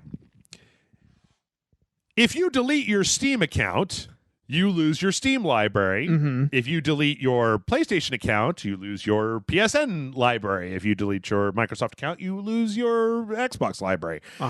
However, your uncle isn't posting racist memes on the Xbox service. At least not as far as I know. Like, I think I was gonna say, I think there are a lot of reasons why you would maybe want to get rid of your Facebook account that have nothing to do with the games that you've purchased and whatnot. Facebook, I don't think any of those other accounts are like a game library first, and then like have some social components second. But Facebook is like primary social, secondary Oculus. Now, I'm mostly saying this as a PSA because I think that what it means is that you should create a new Facebook account for your Oculus Quest. You should not link it to your existing one. You should just make a new one. I also think that it would be worth Facebook giving you tools. I hope that people, this is one of those cases where I really hope that people keep some pressure on Facebook, because I feel like eventually Facebook might put an option to let you like migrate your library out of one account into another account, or like change the login so that you can like disconnect the two of those things. I think it'll be a long and ugly process, and they will not want to do that because they want you to keep your Facebook account because they make money with it. Right. But it should be feasible for them to disconnect the money that you've spent on video games in this video game platform from the fucking cat videos, right? Like the... I mean, well, that is also kind of one of the things that a lot of companies involved with games or whatever... Look, I'm thinking about how there was a hot minute there where Xbox One, they were trying to make it into this entertainment hub. Mm-hmm. And that is something a lot of companies want. They want you to go to this one company for all your stuff. Yeah. Which is ironic considering that now what we're facing down right now is having 500 streaming services, and eventually you're going to have. I don't even know is that a thing now where you have to you can buy a package. The closest thing I've found is that apparently Google Play on your phone now has the ability to log into your Netflix, your Disney, your Hulu accounts, and then you can search for stuff, all of them and go through the entire list. But I don't think anybody has consolidated a thing like a cable package essentially. There was a few attempts to do that with some on-demand cable stuff, and I know that there were a few streaming services like John and Amanda had one. It was like Verve or something that was like a package of Crunchyroll and like WWE and a few things all put together. But for the most part, they're all separate. Okay, which I think is a really good. This is an unpaid plug for a service that I've been using that is really good, and that's NordPass. Because if you once you take the time to load all your shit into NordPass, first you could generate a separate password for every one of these services instead of doing what I did and using the same password over all my services. And then you could just load them with this app directly into the thing that you need. There you go. Anyway, yeah. So I hope that Facebook gets their shit together a little better. Well, it's Facebook though. It is Facebook. Who knows? I mean, I don't know. I'm taking one step off the path. I'm not going to step on any butterflies, but they're currently there's those hearings that they're having right now. There's been a concept out there for a while of breaking up Facebook and Google into separate companies where you can't have the social media, the store, the gaming platform all under the same banner.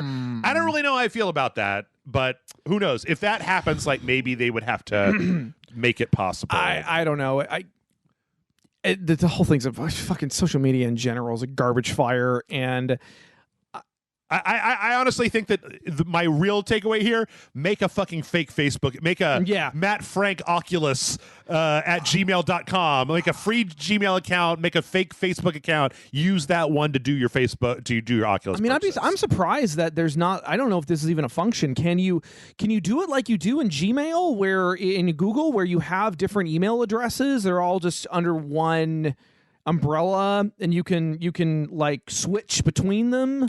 I don't know. I mean, I don't have one, but it would seem like something that would be pretty easy to do with a Facebook account. The thing is that there's going to be one account that has your credit card number where you're buying stuff off the store, and that's where your purchases are going to be. If that's on your main Facebook account, you decide you want to delete it, you're kind of getting own.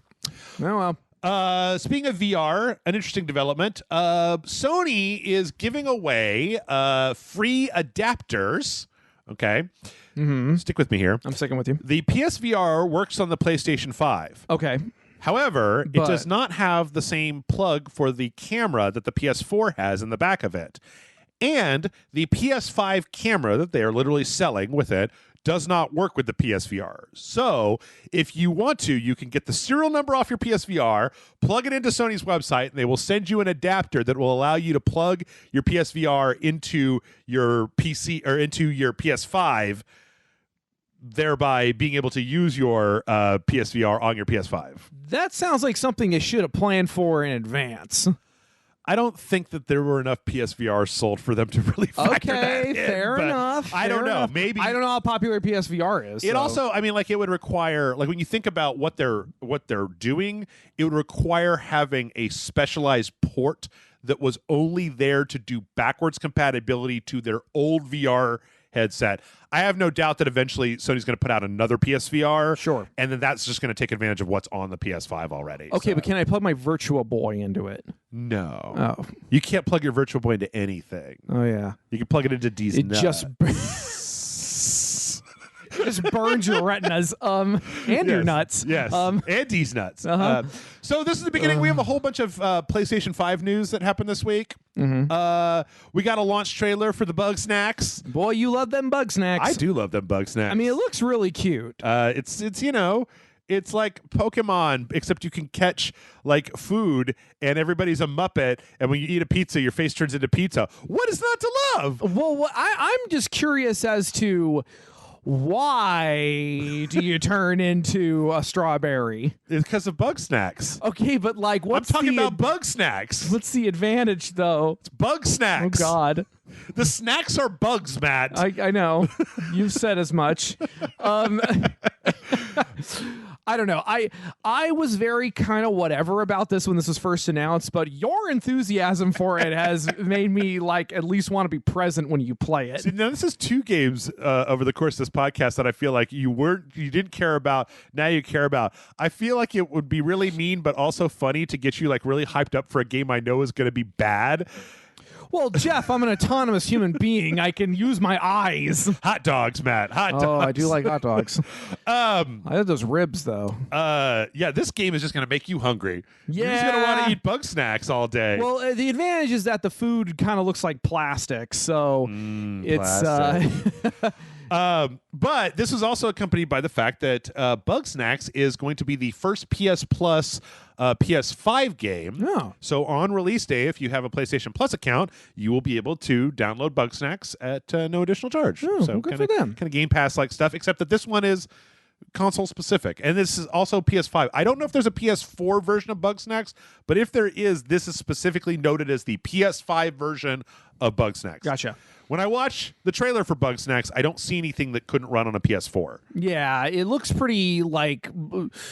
Except for the song. The song is too hot. The song is only for PS5. It'll make your PS4 just like the fan will come on and then it'll catch on fire. Caro Bonito's going to just fucking light your shit on fire. I came back upstairs after our break, and Jeff was just listening to the song.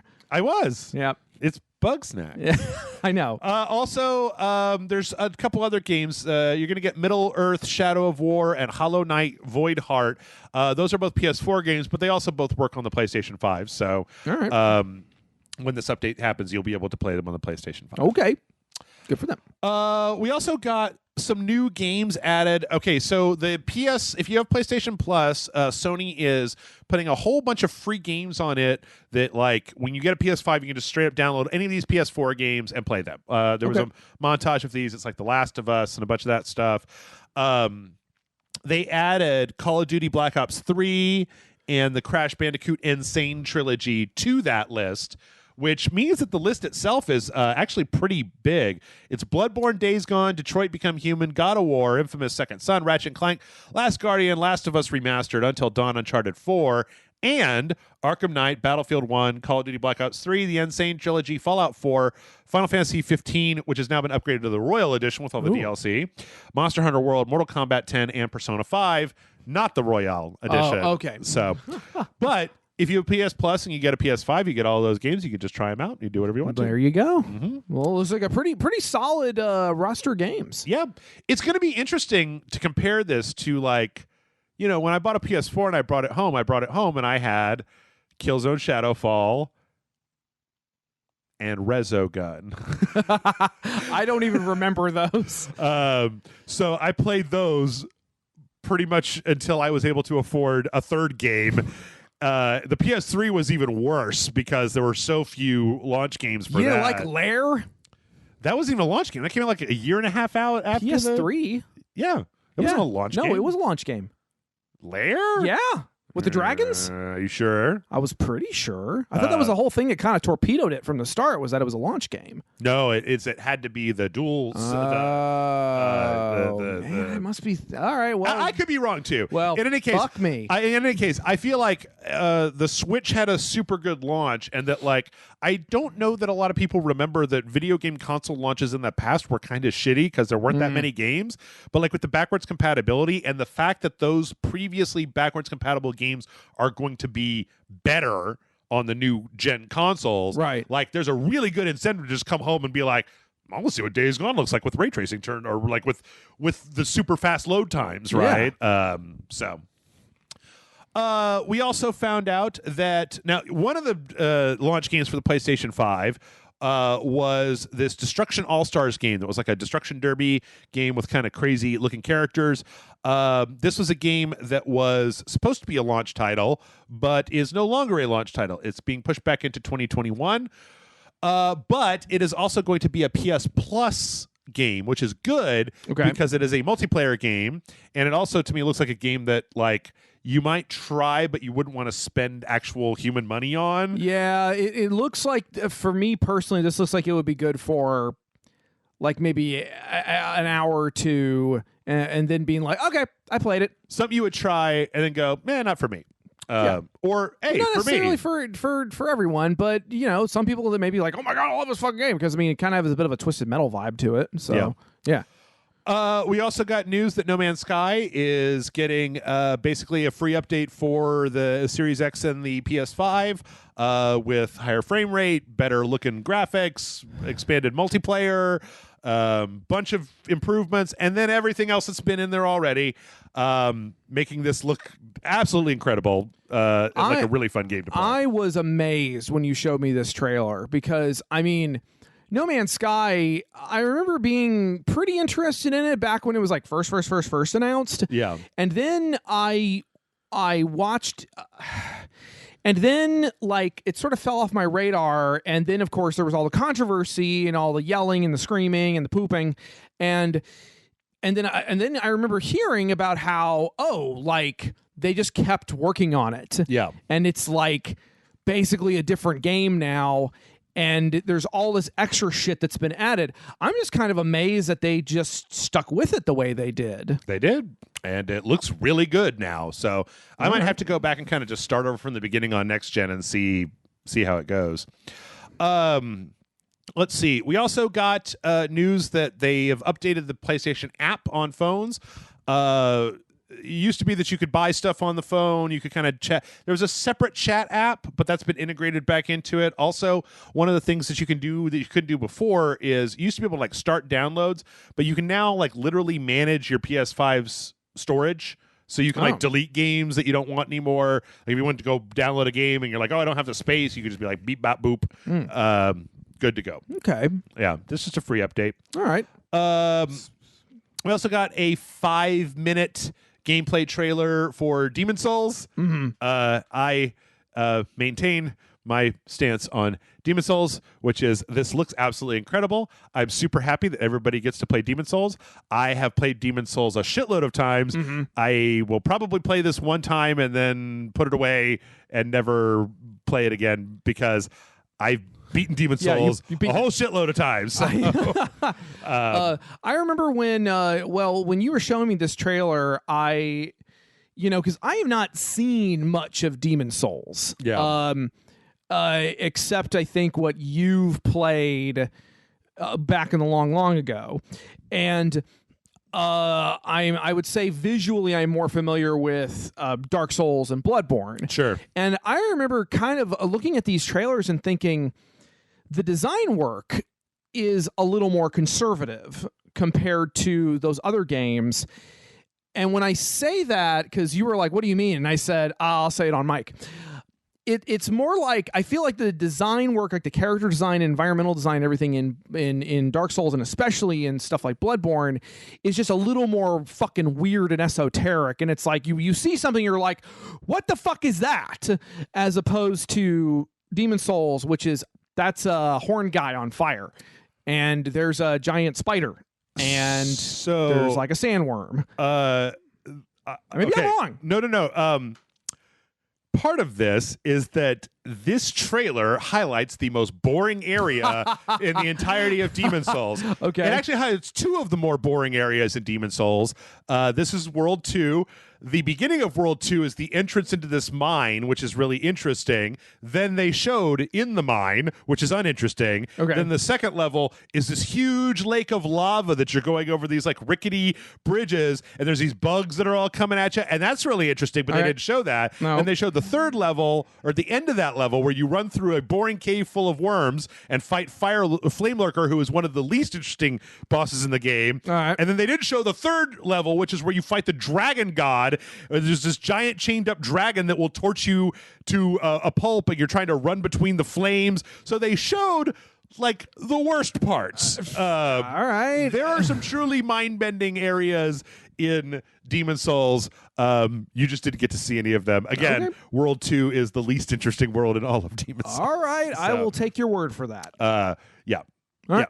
Yep. Mhm. Let's see.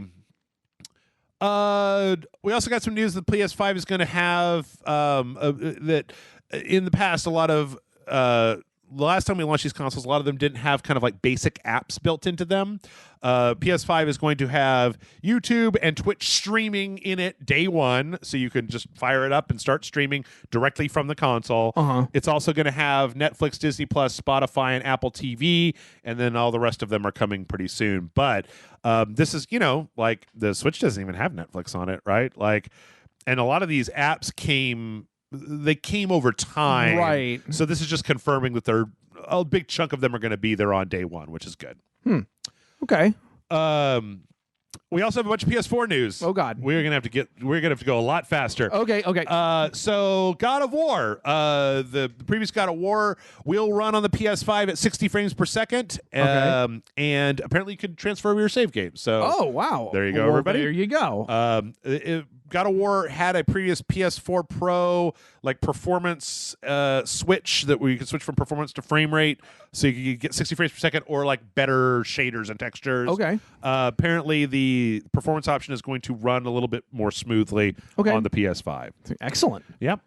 Also, just straight up PS4 news. The Last of Us got a patch on the PlayStation 4. The Last of Us Remastered got a patch on the PS4 that, there's a video online that I watched where they start like a new game of The Last of Us, and the post-patch loads in like 13 seconds, and the pre-patch loads in like a minute and a half. Holy damn. So apparently this has also gone over to just straight up like loading a game when you continue after you die. Like all those times have been reduced by this patch, and people are kind of curious to know, is this like something you guys learned from the PS5 super fast load development that you're like going to be integrating into other games, or like what the fuck? Who's updating The Last of Us 1 after all this time? Yeah, I was going to say, when you said Last of Us Remastered, and I'm like, whoa. The first one. We're talking about the first one? Yeah. All right. Yeah, we're talking about bug snacks. Oh, well.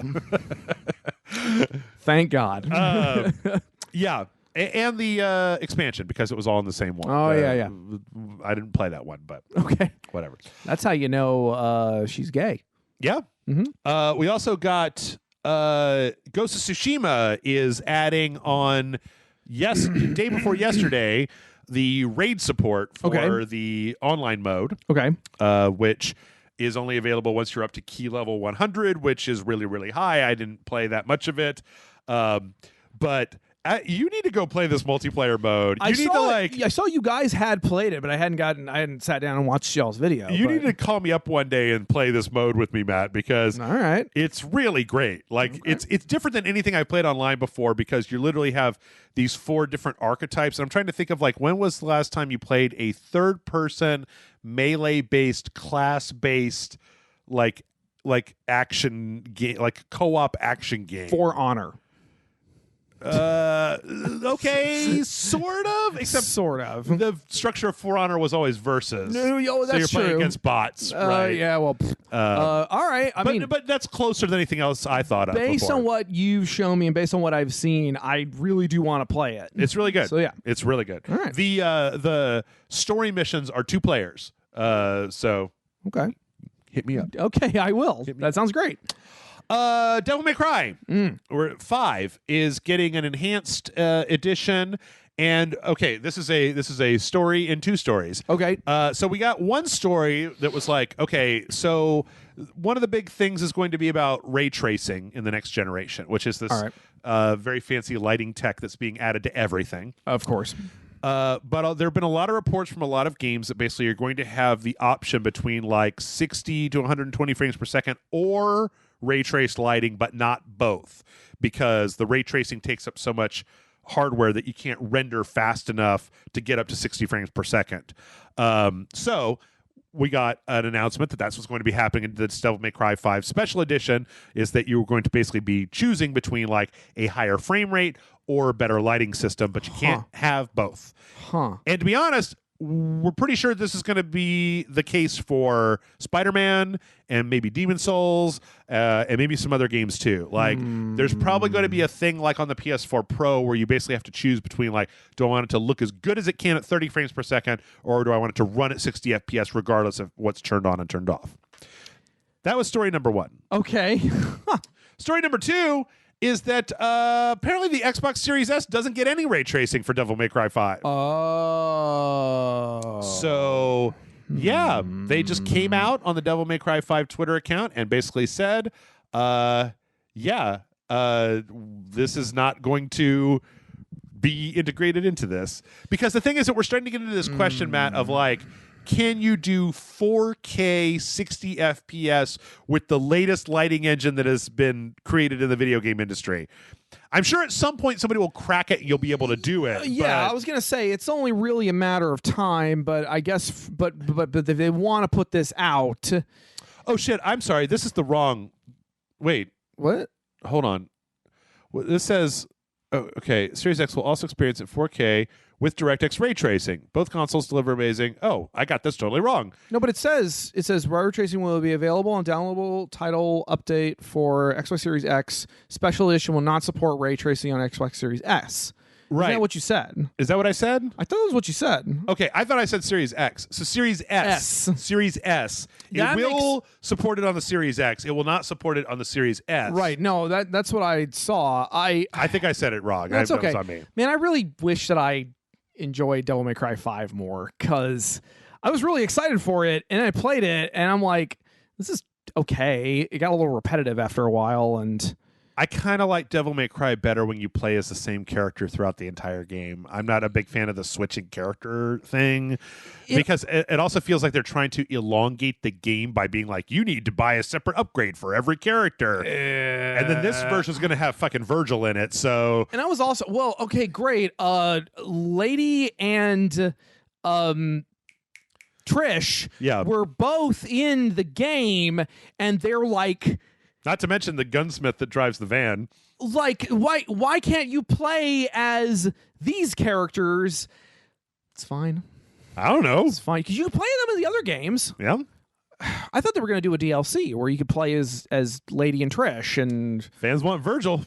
Fuck Everybody you. wants Virgil, man. Fine, whatever. I'm kind of with you. I thought Devil May Cry 5 was fine. It was fine. But when I beat it, I was like, okay, I'm done. Yeah, I did the same thing. I think I took it back and I used it to buy something else. Yeah. Yep. Let's see. So, Series S. Series S. That is the less. Series S is, well, we kind of knew it was going to be the budget version of an Xbox. Well, the selling point for it was supposed to do everything that the Series X can do except not 4K. Okay. and no optical drive. Those were the two things. So you don't get a CD drive and you can't play in 4K, but your game should look good in 1080p like they do on the Series X. Well, I feel like something like this is kind of inevitable because now you're getting into the nitty-gritty of game development and like game to game tech and whatnot. So, yeah. Speaking of ray tracing and next gen enhancements, Halo 5 is not getting any. Well, it's getting some, but it's not getting kind of the same overhaul. Last week, we had a story that the Master Chief Collection on the Series X will run at 120 frames per second in 4K. Every single game in the Master Chief Collection will do that. Halo 5, not part of the Master Chief Collection. All right. So when asked this week if Halo 5 would get the same treatment, they were like, no. It will run better because everything was going to run better on the new consoles, but it will not be running at 120 frames per second in 4K. So, well, all right then. I bet you I bet those words made X number of Halo fans shit themselves. I don't know. I don't think I thought everybody that likes Halo hates 5, so I don't even know why this would be a problem. I don't know. I was not aware of that. I thought that I didn't know people didn't like Halo 5. Michael's been telling me how they didn't like Halo 5 for a while now. All right. Because he's a big Halo guy. I played one Halo game. Yeah. Yeah. Well, if you were planning on playing Halo Infinite when it came out, you might have to wait a little bit longer. We got this really weird story last week. Apparently, okay, so when they showed Halo Infinite at the Xbox Series X reveal thing, everybody was like, oh, that looks like shit, boo. Apparently, like, the director has left the project now. Oh. And it seems like it's kind of because everybody was like, because now, here's the thing. This was supposed to be a launch title. This game was supposed to be out in 2 weeks. It was supposed to be Xbox Series X with Halo Infinite, with the new rebooting. We're making up for 5 Halo. And then they showed it, and everybody was like, that? Who? And and so they pushed it back. So it's not part of the launch lineup. Xbox Series X doesn't have a Microsoft specific like launch title, something like, I mean, Bugsnax is not going to be on the Series X. The only thing is that the new Yakuza is getting the next gen version first, but the PS5 version of Yakuza Like a Dragon will be coming in like January. But like other than that, there's not like a specific Microsoft, like you got to get an Xbox if you want to play this game, bro. Yeah, I thought that was the whole, that's been a large point of contention for a really long time, is that Halo was kind of the Xbox selling, that was the killer app. That was why you bought an Xbox. Halo, Gears, Forza. I mean, there's a few out there. Well, but yeah, Halo's their big one. And so, but yeah, the director, Chris Lee, said he's taking a step back and he's looking for other opportunities. He's technically the third director for this game. Oh, no. Yeah. Oh, no. And apparently they brought on Joe Staten, who rejoined Microsoft, used to be at Bungie, to become the new director. Who knows? I mean, the thing is that Halo isn't really my bag, but that new one, I thought it looked okay, but my expectations for next gen are like, I want it to load real fast and have some nicer particle effects. Like, I'm not looking for some kind of quantum shift in video games where, like, I can't believe, I would never go back. It looks so shitty now. Boo! But that's just me. No, I mean, that makes sense. I'm just kind of like... I was just thinking about how, like, we're talking about the PS5, we're talking about the Xbox Series X and all that, and I'm just thinking about how I remember back when a new console was announced, you knew it was going to be a quantum leap forward and everything. We weren't going to be able to go back. And it feels like it's becoming more and more about the tech side of things and more about these marginal increases in fidelity and processing power. See, I don't think the people are correctly weighting the load times. Because I think what's going to happen is you're going to play a next-gen console, and then you're going to go back and try to play like an older game, and you're going to have to sit there for 60 seconds as the game loads. You're going to be like, what the even fuck? Like, it takes 2 seconds on the PS5. Load, you piece of shit. Like, people are going to be going back to play. Well, I guess they kind of fixed that with Bloodborne, but I'm thinking about the load times in Bloodborne back when it was first launched. Yeah. Well, hell, I'm wondering what it's going to be like in Demon Souls because there are no load screens, and that's where all the lore is, right? They put the lore on the load screens, right? I remember that. Yeah. Yeah, no load screens, and it's just like, oh fuck. But I don't know. I want to nail this down because I've been saying it. And I think everybody needs to know it. Can you estimate how much of your gameplay time is wasted when you die and it takes 30 seconds to reload? Well, that's not a thing anymore. Quick traveling across a map that takes a minute to load doesn't take that time anymore. Like, you're going to be getting a lot more game just because the load times aren't there, regardless of all the rest of the fancy bullshit. So I think that's what's going to happen. That's going to be the big kicker, isn't it? Mm-hmm. We also got some brief stuff about, this has been an ongoing conversation about whether Elder Scrolls 6 is going to end up as a console exclusive to Microsoft. Todd Howard came out last week and basically said it would be hard to imagine Elder Scrolls 6 as an Xbox Series X exclusive or Xbox Series X and PC exclusive, of cutting the PlayStation out of the next Elder Scrolls game, which I don't know. I'm still up in the air because they're being real cagey about this. Like, Phil Spencer had an interview last week where he was like, well, we don't actually really need to release on all platforms in order to make back the money we spent on getting Bethesda. Like, if we were to release Elder Scrolls 6 just on the platforms that we cater to, PC and Series X, we would totally make our money back. So we don't have to do it. Not that we would. I mean, is he being coy? Is he thinking that Sony's going to, like, that Sony's going to back a big dump truck full of money up to their front doorstep or something? Or? Well, the thing is that, like, they own Bethesda now.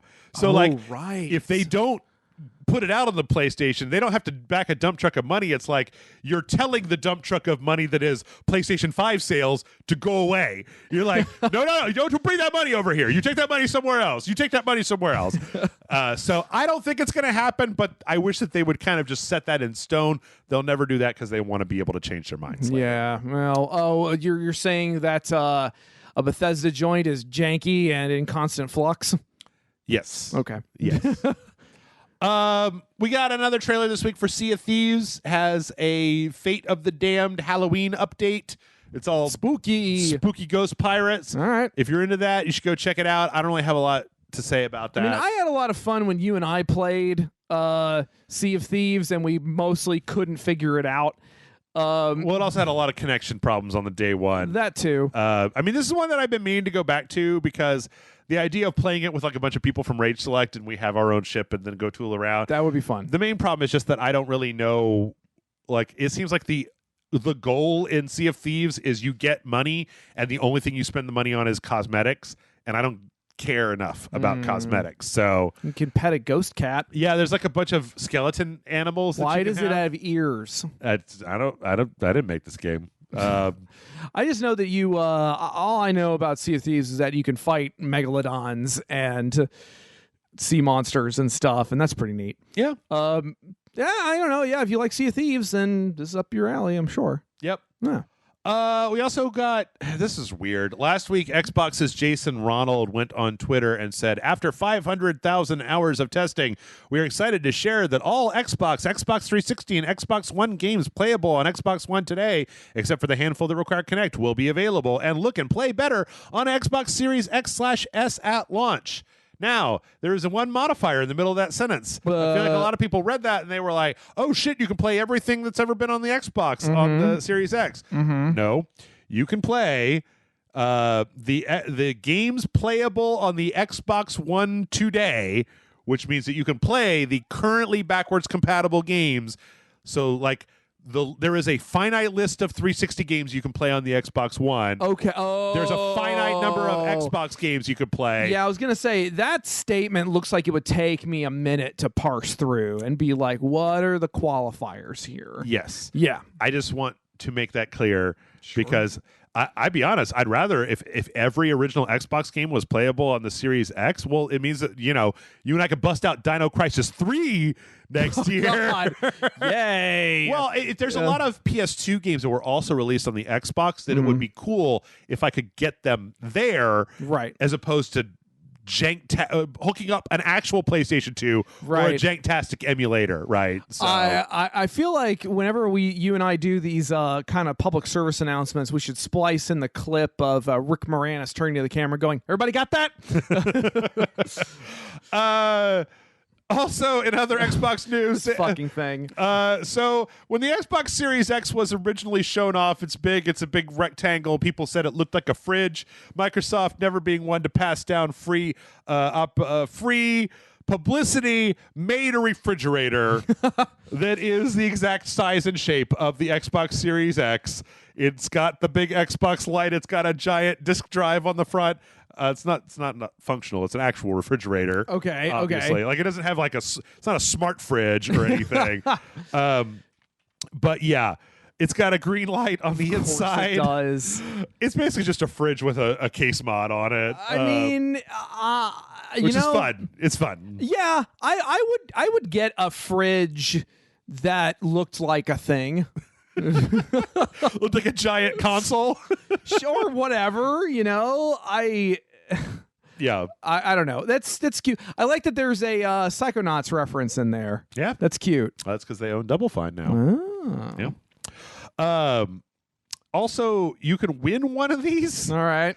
I don't really know how, but they're giving one away. They're having a competition. You can sign up. You can get this refrigerator. Okay. Also, Snoop Dogg has one. Of course he does. They sent Snoop Dogg one of these refrigerators. Yep. I don't know why. I don't know why. Is Snoop Dogg super into refrigerators? I don't know. He basically posted this Instagram video that was deleted where they sent him one that had like an Xbox cake and then like a bunch of booze in it. Jeez. Like a bunch of Orange vodka and then juice orange juice water. and stuff. At least it's not filled with Monster Energy drink. No. Ugh. Which I don't know why. Sure. We're running so low on time. We're going to have to blitz through these. Okay, go look at AMD announced the Radeon RX 6000 series of video cards this last week. These seem to be direct competition to the GeForce RTX 3000 series of cards, which are totally sold out. They do not appear to have the DLSS AI technology that the RTX cards have. Even though AMD is working on something similar. But between the RX 6000 series and the Ryzen CPUs, AMD is finally back to giving Intel a run for their money. It used to be that you didn't want to buy the AMD stuff because it was all super hot and it was kind of crap. But Intel has slowed down, and the AMD is making a really aggressive push to get this stuff out there. I can't go into the specifics because it would involve saying a lot of numbers, and Matt's face would get even more confused than it currently is.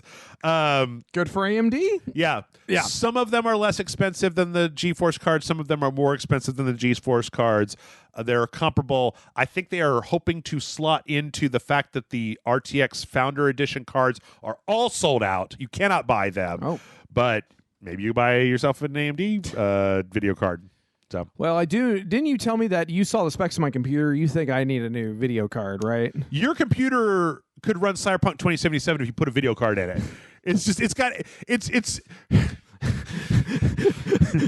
It's like if you had a car with an engine that could win every race, but like you only had a gear shift that went to second gear. And you're like, all the power exists. You just have to just literally unlock I have the power of 1,000 suns. Right. All right. Like I could give you my old video card. It would be better than what you currently have. But fair enough. So speaking of super hot hardware, Watch Dogs Legion came out, and apparently on the Xbox Series X, this should be fixed by the time this comes out. But as of review, there was a point during the story of Watch Dogs Legion where not Series X, Xbox One X's would basically like things would start getting weird. The fan would turn on. The fan would go into high. The fan would go into super high. The whole thing would get super hot and then just turn off. Oh, no. It was just overheating and like shutting down the entire Xbox, which was kind of fucked up considering that like in their specs, they're like, you should play it on the Series X. That's the best place. Or on the Xbox One X. That's the best place to play it. Yeah. So, oh, boy. Well, it's also Watch Dogs Legion. Yeah. They also have a patch that should be fixing that. Should already be out by the time you hear this. All right.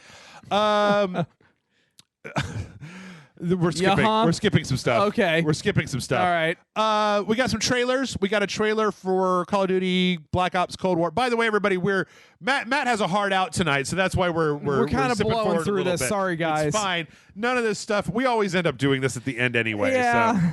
So. We got a launch a trailer for Black Ops Cold War. I feel like this is mostly similar to the previous trailers that we've seen. But this is the first time I've seen a trailer for it, and I keep forgetting this is supposed to be set in the 80s. Yeah, it doesn't look like the 80s with all of the way that things are, like the action.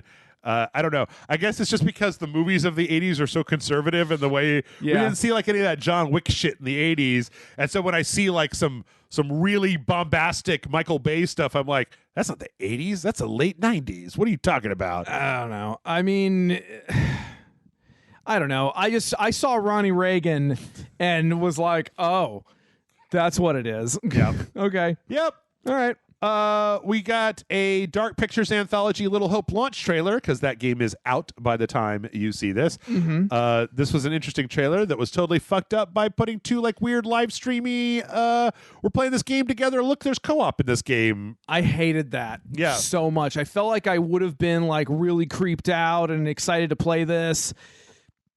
All I can see is their stupid fucking faces, and yeah, I don't know. We don't do that, game people makers. I just feel like the trailer could have worked without these two narrating exactly what was happening. 100%. This is tantamount to that shit they tried to pull for Anthem when they were like saying like this is real people talking to each other. It's the most scripted shit you've ever heard. And yep. Haven got a release date announcement. This is the game coming from the people who made Fury. It is about two teenagers that are in love on an alien planet that is also a turn-based RPG and blast and stuff. Looks good. Yep. December 3rd. It's also going to be on Game Pass. So you can play it for free. Well, you can play it for the price of Game Pass. Right. You can play it on... Yeah.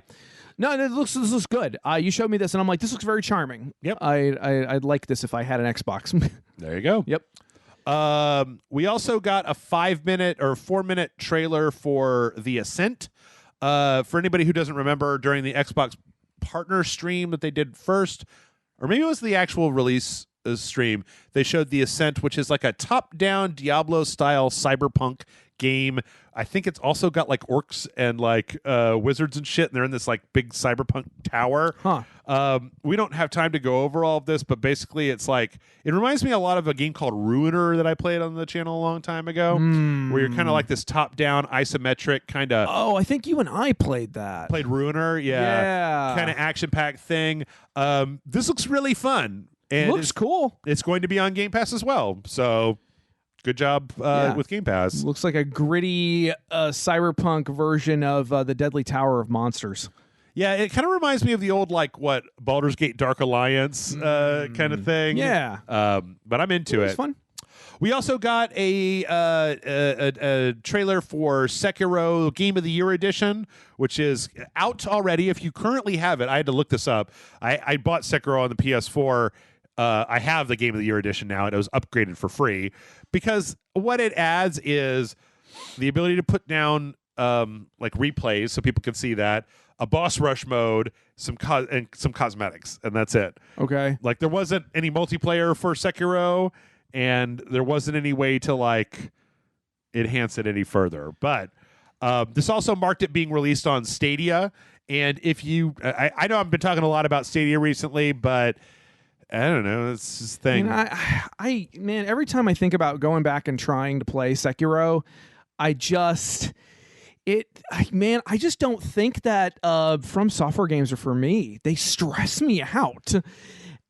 Well, the thing with Sekiro is that and Stadia, all of the streaming services have this very small input delay where when you push a button, the signal has to go to the server and come back. Oh, fuck every part of that. So... No, thank you. Sekiro seems like the worst game to play on Stadia to me. No. But it is $39, which is less than it would be normally, but whatever. All right. We also got news that Madden 21 and FIFA 21, the Xbox Series X/S and PS5 versions, are going to be released on December 4th. My birthday. There you go. Two games I don't give a shit about. Happy football, Matt. It's your birthday. Yay.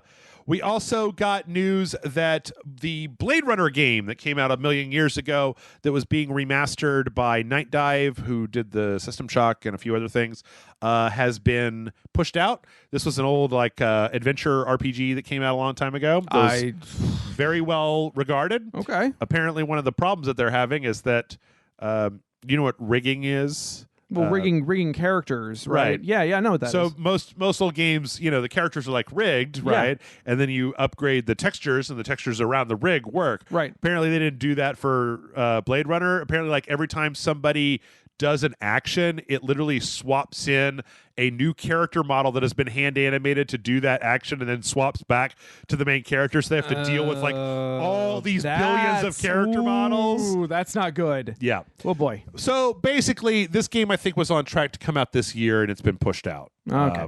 Womp womp. Yep.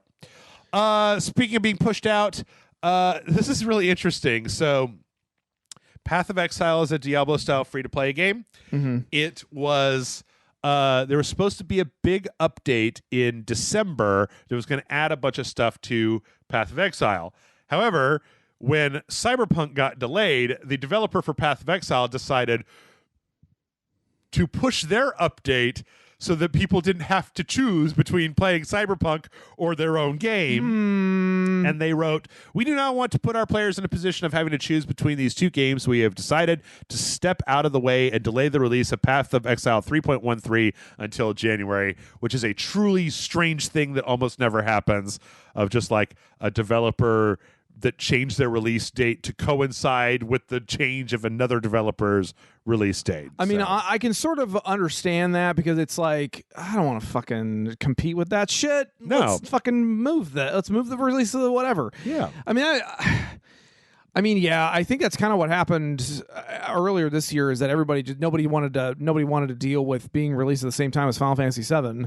So yeah, I mean, those summer releases, which tend to be a little bit less. Less. Yep. And last but certainly not least, we got an announcement last week that Netflix, starting with Netflix, ending with Netflix, Oh yeah, is making an Assassin's Creed series. Is it an anime? I do not believe so. I believe it is a live action series. Okay. I think this is probably being shaped by The Witcher, right? The success of The Witcher series that they made. Okay, that makes sense. Netflix, they aren't making it. They're going to find some studio to outsource it to. Oh, yeah. The real question I have to ask myself is, after all of these years, I don't know about anybody else, Matt, but I, for one, I am Assassin's Creeded out. Yeah. I am burned out on this fucking franchise.